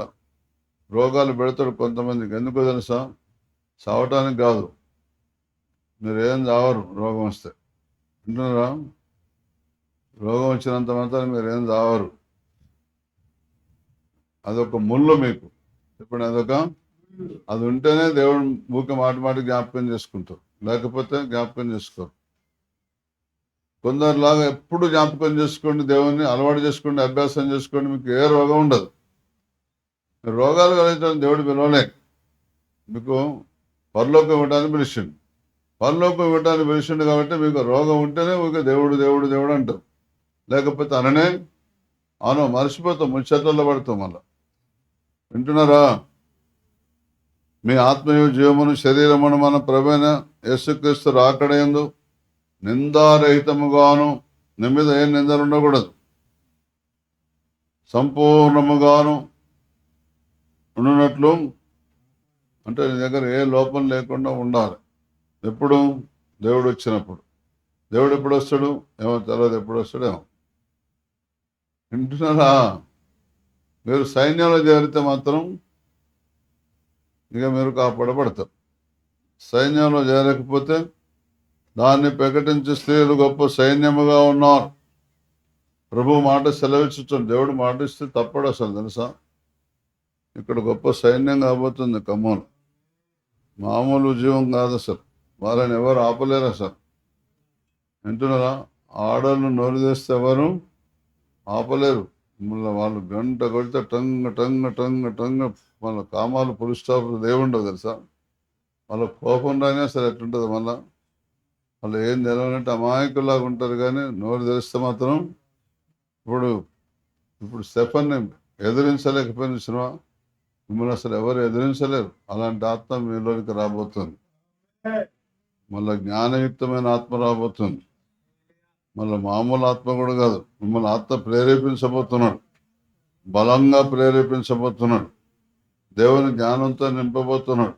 లేయలియా, మిమ్మల్ని ప్రేరేపించే ఆత్మను ఎవరు ఎదిరించలేరు అసలు. లేయలియా. మా చర్చికి ఒక ఆయన వచ్చాడు. ఏందమ్మా మన దేవుడు లేరా? ఏంది విడిచిపెట్టి వచ్చినావు? ఏందమ్మా మీకు పని లేదా? అన్ని దేవుళ్ళ కూడా వచ్చారు. ఒక ఆమె వేసింది, నడు ఏం దగ్గర తీసుకోవద్దు, నాకు బాగా వాళ్ళు ఇప్పుడే చెప్తున్నాం. పదం ఏ గుట్ట మీద పోతావు, పదం మాట్లాడలే. మాకు వీళ్ళకి వెళ్ళినారు రారు వాళ్ళు అసలు. వింటున్నారా? వాళ్ళు ఆత్మ ప్రేరేపిస్తారు, పురుగొలుపుతున్నది. గొప్ప సైన్యం మా దగ్గర ఉన్నది, మామూలు సైన్యం కాదు. మా సైన్యంలో కులాలు మతాలు ఏమి లేవు. మన రెడ్డోళ్ళు ఉన్నారు, కమ్మోళ్ళు ఉన్నారు, కాపోళ్ళు ఉన్నారు, కోమట్లు ఉన్నారు. వింటున్నారా? సారోళ్ళు ఉన్నారు. వింటున్నారా? అందరు ఉన్నారు. మా దగ్గర ఎన్ని జాతులు ఉన్నాయి, అన్ని కులాలు ఉన్నారు సైన్యంలో. లేయలియా. మళ్ళీ మామూలు కాదు. వాళ్ళ నోరే బాణం. చెప్పండి, వాళ్ళ నోరే బాణం. లేయలియా. ఇప్పటి నుంచి ఖమ్మం వల్ల నోరే బాణం అనండి. అన్ని చెప్పాలన్నా. లేయలియా. ప్రార్థన చేసుకుందాం. తలలో ఉంచండి, కళ్ళు మూసుకోండి. దేవుడు మిమ్మల్ని గొప్ప సైన్యంగా చేయబోతున్నాడు. ఆయన సైన్యానికి బలం కావాలి. విశ్రాంతి దినాన్ని అనగా బలం పొందుకునే దినం. ఎబ్రి పత్రికలో ఒక మాట రాసింది. దావీదు గ్రంథంలో నేడని ఒక దినాన్ని నిర్ణయించినాడు. బలం పొందుకోవటానికి కూడా దేవుడు ఒక దినం నిర్ణయించండి. ఆ నిర్ణయించిన దినమే మీకు బలం వచ్చే దినం. 4వ అధ్యాయంలో రాసి ఉంటుంది ఎబ్రి పత్రికలో. బలం పొందుకునే దినం మీ కొరకు నిర్ణయించబడ్డది. 6వ-7వ కాగా ఎవరో కొందరు విశ్రాంతిలో ప్రవేశించారన్నమాట. నిశ్చయము కనుకను ముందు సువార్త విన్నవారు అవిధేయ చేత ప్రవేశింపలేదు గనుకను నేడు మీరు ఆయన మాట వినేడలా మీ హృదయమును కఠినపరుచుకొనకూడని వెనుకబడి చెప్పబడిన ప్రకారము ఎంతకాలమైన తర్వాత దావీదు గ్రంథములో నేడని ఒక దినము నిర్ణయించున్నాడు. చూసినా? యెహోషువ వారికి విశ్రాంతి కలుగజేసినడలా ఆ తర్వాత మరి ఒక దినమును గురించి ఆయన చెప్పకపోను. కాబట్టి ఎందుకు నిలిచున్నది? హృదయాన్ని కట్టమరుచుకున్న వాళ్ళకి నిలిచున్నది. మీకు దేవుని శక్తి మీ మీదకి రాబోతున్నది, బలంగా రాబోతున్నది. ప్రభు మాట సెలవిస్తున్నాడు. దాన్ని ప్రకటించే స్త్రీలు గొప్ప సైన్యంగా ఉండబోతున్నారు. స్టెఫన్ను ప్రేరేపించిన ఆత్మ మిమ్మల్ని ప్రేరేపించబోతున్నది. మిమ్మల్ని ఎవరు నిలవలేకపోతున్నారు. దేవుని శక్తి మీ మీదకి రాబోతున్నది. దేవుని మహిమ ప్రసన్నత దిగబోతున్నది. ఇప్పుడే మీరు ఫలించబోతున్నారు. ఫల వృక్షములు ఫలించబోతున్నాయి. నువ్వు దానిమ్మ చెట్టు ఫలించబోతున్నావు. నువ్వు అంజూరపు చెట్టు ఫలించబోతున్నావు. నువ్వు ఒలివ చెట్టు ఫలించబోతున్నావు. నీ ద్వారా అనేక మంది స్వస్థత పొందబోతున్నారు. నీ ద్వారా అనేకమైన కృపా వరాలు విస్తరింపజేయబడబోతున్నాయి. నీ ద్వారా ప్రవచనాలు రాబోతున్నాయి. నీ ద్వారా అద్భుతాలు జరగబోతున్నాయి. నీ ద్వారా మహత్కారాలు జరగబోతున్నాయి. దేవుని కృప నీ మీద ఉన్నది. దాన్ని ప్రకటించే స్త్రీలు గొప్ప సైన్యం. నువ్వే ఆ సైన్యం, నువ్వే. అవును అవును అవును అవును సహోదరి, అవును. రిబా కబా లరా తెరా బరశుభ fill fill fill fill fill పొందుకో రిబా కబా లరా తెరా బరి బరి బరి బరి బరి బరి బరి బరి బరి బరి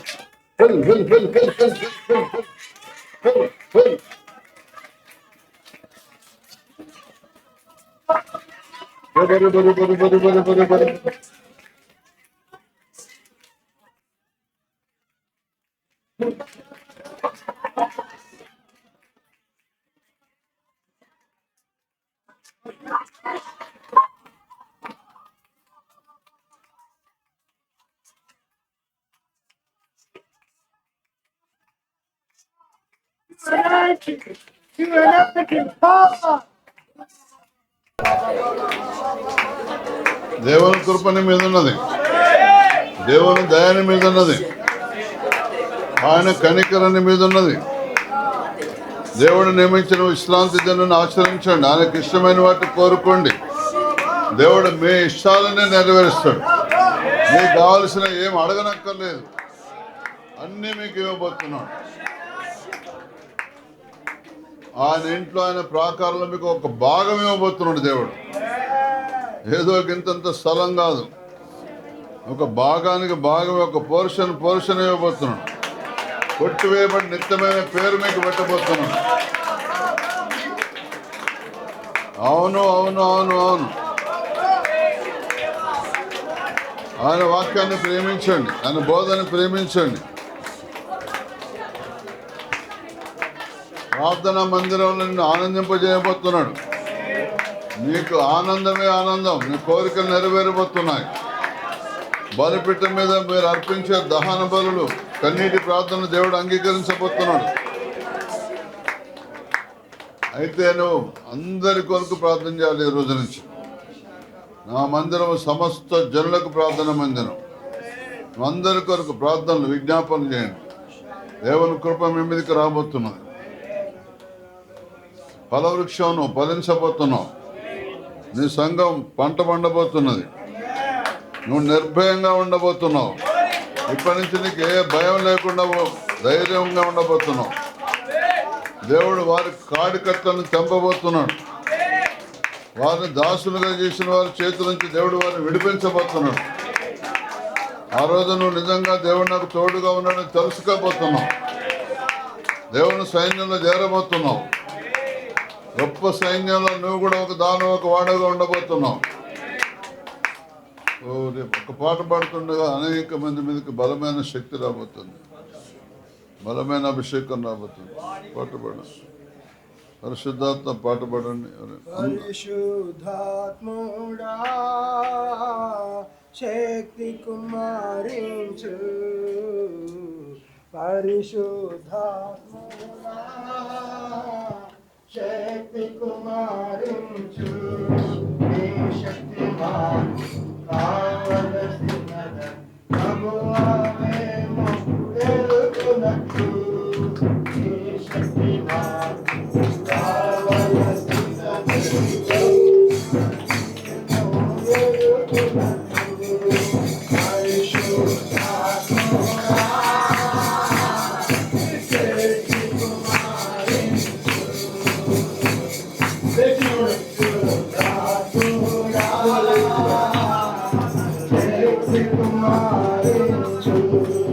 మొదటి యుగము ఆచయం కములో, మొదటి యుగము ఆచయం జరిగించు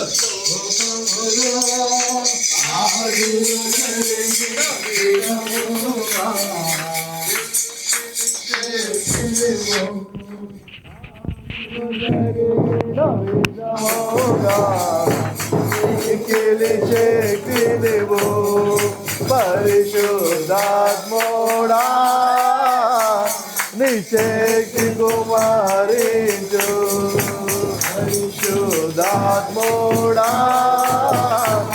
నీ శక్తి కుమారించు, వరదానములో రగులు కొని మేము వాక్యము ఎదుగుటకు, వరదానములో రగులు కొని మేము వాక్యము ఎదుగుటకు, కడవరి వర్షము మా మీద కుమ్మరించుము దేవా కడవరి వర్షము మా మీద కుమ్మరించుము దేవా కడవరి వర్షము మా మీద కుమ్మరించుము దేవా కడవరి వర్షము మా మీద కుమ్మరించుము దేవా కడవరి వర్షం ఇప్పుడు ఎలా మీద కుమ్మరించండి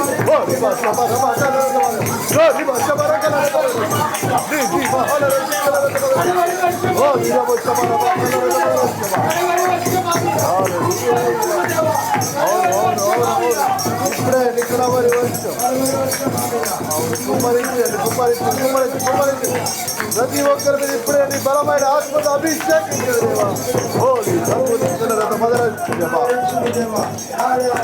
వర్షము మా మీద కుమ్మరించుము దేవా పరిశుద్ధాత్ముడా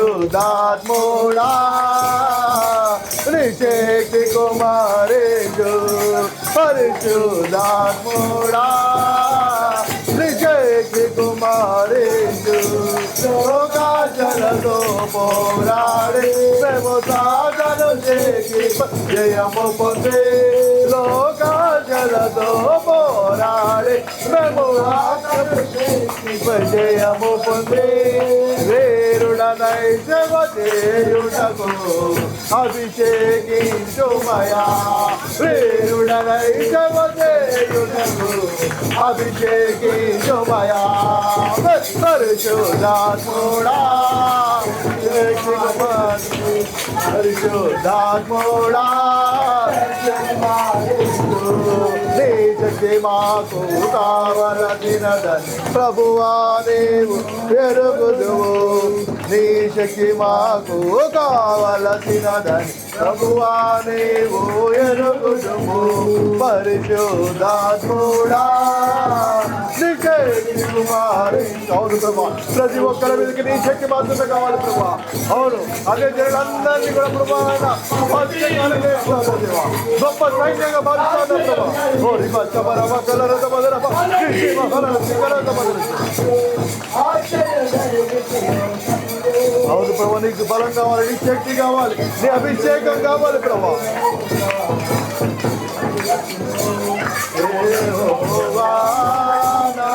బలమా యథార్థమైనది నీ మార్గం పరిపూర్ణమైనది నీ మార్గం యెహోవా నా శత్రువులు నన్ను చూడినారు మరణపు కట్టినను నా శత్రువులు నన్ను చూడినారు కట్టినను వరద వలె భక్తినులు పలిన వరద వలె భక్తినులు పలిన వదలకనను దేవా వదలకనను ఎడబాయని దేవా యెహోవా రామలమా యథార్థమైనది పరిపూర్ణమైనది నీ మార్గం యెహోవా మరణములను మరువక మొరలేరు నగలో జమరాక్షణముగమన్ మరణములను మరువక మొరలేరు నగలో జమరాక్షణముగమన్ తన ఆలయములో నావరవినెను తన ఆలయములో నావరవినెను అదరెను దరరే భయకాంపమునే అదరెను దరరే భయకాంపమునే యెహోవా రామలమా యథార్థమైనది నీ మార్గం పరిపూర్ణమైనది నీ మార్గం యెహోవా నా దీపములో వెలిగించువాడు నా దీపములో వెలిగించువాడు నా వెలుగుగా జలరాజులను బలమైన చేతితో జలరాజులను బలమైన చేతితో వెలుబల చేసిన బలమైన దేవ వెలుబల చేసిన బలమైన దేవ యెహోవా రామా యథార్థమైన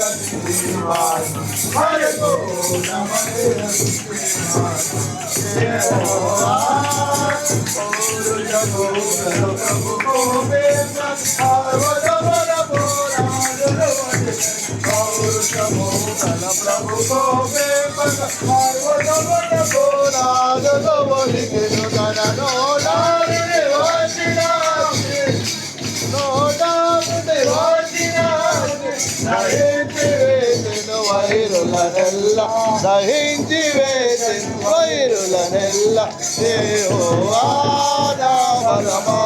విలాసమైనది నీ మార్గం పరిపూర్ణమైనది నీ మార్గం. అవును మంది బలం కావాలి ప్రభా, ఈ బలం నా మీదకి రానియండి ప్రభా. ఇప్పుడే నీ అభిషేకంతో ప్రతి ఒక్కరు నింపండి ప్రభా. యథార్థమైన మార్గాలు ప్రతి ఒక్కరు సంపూర్ణపరచండి, పవిత్రపరచండి, పరిపూర్ణపరచమని ప్రార్థన.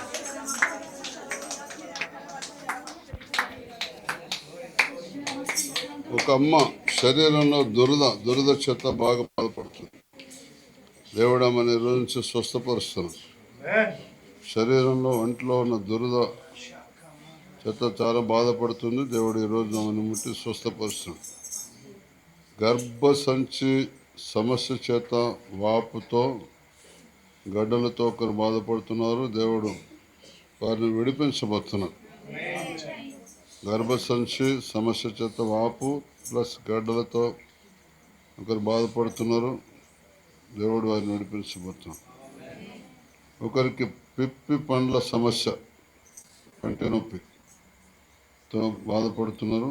ఈరోజు వారికి కూడా విడుదల, పంటి నొప్పి నుంచి విడుదల. దేవుని కృప మీ మీద ఉన్నది. అలాగే ఉండండి, ప్రార్థన చేసుకుందాం. దైవజనం ముందుకు వచ్చి ప్రార్థిస్తాం. దయచేసి అందరం ప్రార్థన చేసుకుందాం. అన్నట్లో దేవుడు నీటిగా మాట్లాడి మాటలు బట్టి ప్రతి ఒక్కరిలో దేవుడు ఈ సమయంలో సంబంధం చేయవచ్చున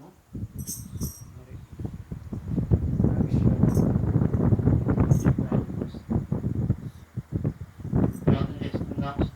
స్తోత్రము స్తోత్రము పరమ తండ్రి, గొప్ప దేవ యేసయ్య, నీకు వందనాలు చెల్లిస్తున్నాం. నీ కనికరాన్ని బట్టి, నీ దయని బట్టి ప్రభా, మా అందరినీ ప్రభా ఈ దినము ఈ పరిశుద్ధాత్మ చేత దర్శించినందుకే స్తోత్రము కలుగునుగా కానీ ప్రార్థిస్తున్నాం. దేవా, మేము ఇప్పుడు నిత్యము ఫలించే వారిగా ఉండాలని ప్రభా మీరు మాట్లాడిన ప్రతి లేఖనాన్ని బట్టి నీకు వందనాలు చెల్లిస్తున్నాం.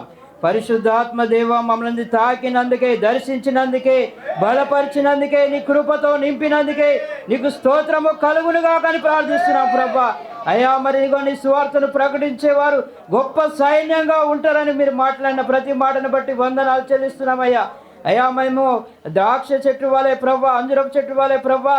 అయ్యా, మరి మమ్మల్ని ఏ విధంగా ప్రభా మీరు పిలుచుకున్నారో, ప్రత్యేకించుకున్నారో ప్రభా, ఏర్పాటు చేసుకున్నారో ప్రభా, ఈ రోజు నుంచి మమ్మల్ని ఫలభరితంగా మార్చబోతున్నందుకే నీకు స్తోత్రము కలుగునుగా కానీ ప్రార్థిస్తున్నాం ప్రభా. ఈ భూమి మీద నీ వాక్యం వేగంగా పరిగెత్తుతుండగా ప్రభా, నీ బలమైన కృప మా మీద రానిమ్మని యేసయ్యా నీకు స్తోత్రము చెల్లిస్తున్నామయ్యా. అయ్యా, నీకు వందనాలు నైనా. ఇదిగో ప్రభా, ఈ దినం నుంచి మేము గొప్ప సైన్యంగా ప్రభా అయ్యా ప్రకటించే స్త్రీలు సైన్యంగా అయ్యా మారబోతున్నారు అంటున్నావు ప్రభా. నీకు వందనాలు చెల్లిస్తున్నామయ్యా. అయ్యా, మా మంచి తండ్రి, మా మంచి దేవా, నీకు స్తోత్రాలనైనా. ఈ దినం నుంచి మమ్మల్ని ఆశీర్వాదకరంగా మీరు ఉండినట్లు, మమ్మల్ని నిత్యము ప్రభా ఫలభరితంగా ఉండినట్లు మమ్మల్ని అభిషేకించుతున్నందుకే, మమ్మల్ని నీ ఆత్మచేత నింపుతున్నందుకే నీకు స్తోత్రము కలుగునుగా కానీ ప్రార్థిస్తున్నాము. నీ వాక్యము మాలో సమృద్ధిగా వేగంగా పరిగెత్తున్నట్లు ప్రభా నీ కృపతో నింపండి యేసయ్య. నీ కనికరము మా మీదకి రానివ్వండి నాయన. దేవా, నీకు స్తోత్రము నాయన. అయ్యా, మరి ఎంతమంది నాయన ఈ దినము ప్రభా నిరాశలతో, నిస్పృహాలతో ప్రభా అయ్యా మరి ఇదిగో నాయన అయ్యా వచ్చి ఉంటున్నారా ప్రభా నాయన. మీ దాసులని మీరు నిలబెట్టుకొని మాట్లాడిన ప్రతి మాటను బట్టి వందనాలు చెల్లిస్తున్నామయ్యా. నీ కృపతో నింపండి నాయన, నీ కృపతో నింపండి ప్రభా, నీ బలముతో నింపండి ప్రభా. అయ్యా, మేము బలము లేక అలసిపోయి ఉన్నామో ప్రభా, విశ్రాంతి పొందుకోలేకపోయినామేమో ప్రభా, నీ సన్నిధిలో మమ్మల్ని ఆనందింపజేస్తానంటున్నావు ప్రభా. అయ్యా, మేము ఇక్కడ నుంచి నీ బలము పొందుకొని విశ్రాంతి నింపబడినట్లు నీ కృప దయచండి ప్రభా. నీ బలము మా మీదకి రానివ్వండి ప్రభా, నీ బలముతో నింపండి ప్రభా. నీ అభిషేకము మా మీదకి ఇప్పుడే రీక రభ శన మక రబల రభ శనమ ఓరిల నీ బలముతో నింపండి ప్రభా, నీ శక్తితో నింపండి ప్రభా, నీ అభిషేకముతో నింపండి నాయన. అయ్యా నీ విశ్రాంతి మాకు కావాలి యేసయ్యా. అయ్యా నీ విశ్రాంతి లేక ప్రభా నాయన మేము అలసిపోయినామేమో ప్రభా, నీ బలము లేక ప్రభా నాయన నీ ఆనందాన్ని మేము పొందుకోలేకపోయినామేమో ప్రభా. ఈ దినం నుంచి మేము అనేకుల కొరకు ప్రార్థించినప్పుడు ప్రభా, అనేకులకు నాయన ప్రార్థన మందిరం అయ్యా సమాజ మందిరం అనబడుతున్నా అంటున్నావు ప్రభా. నీకు స్తోత్రాలు. అందరి కొరకు ప్రార్థించే కృపను మాకు అనుగ్రహించినందుకు వందనాలు చెల్లిస్తున్నాం ప్రభా. అయ్యా వచ్చిన ప్రతి ఒక్కరిని మీరు దర్శించినందుకు స్తోత్రాలు నాయన. ప్రతి ఒక్కరిని మీరు ఆశీర్వదించినందుకే స్తోత్రాలయ్యా. ప్రతి ఒక్కరిని నువ్వు బలపరిచినందుకే స్తోత్రాలయ్యా. ప్రతి ఒక్కరిని మీరు తాకినందుకే స్తోత్రాలయ్యా. ప్రతి ఒక్కరిని మీ ఆత్మ చేత నింపినందుకే స్తోత్రాలయ్యా. నీ బలము చేత నింపినందుకే స్తోత్రాలయ్యా. నీ కృప చేత నింపినందుకే స్తోత్రాలు. ఇప్పుడే నీ అభిషేకం ప్రతి ఒక్కరి మీదకి రానివ్వండి ప్రభా. నీ అభిషేకం ప్రతి ఒక్కరి మీదకి రానివ్వండి ప్రభా. నీ మహిమను ప్రతి ఒక్కరి మీదకి రానివ్వండి యేసయ్యా. తండ్రి నీకు స్తోత్రము చెల్లిస్తున్నాం. నీ కృప చేతనైనా ప్రభా అయా నీ సువార్తను ప్రకటించే మహాసైన్యంగా ప్రభా అయా మామూలలో ప్రభా ఈ యొక్క ప్రాంతంలో లేవనెత్తబోతున్నందుకే స్తోత్రాలయ్యా.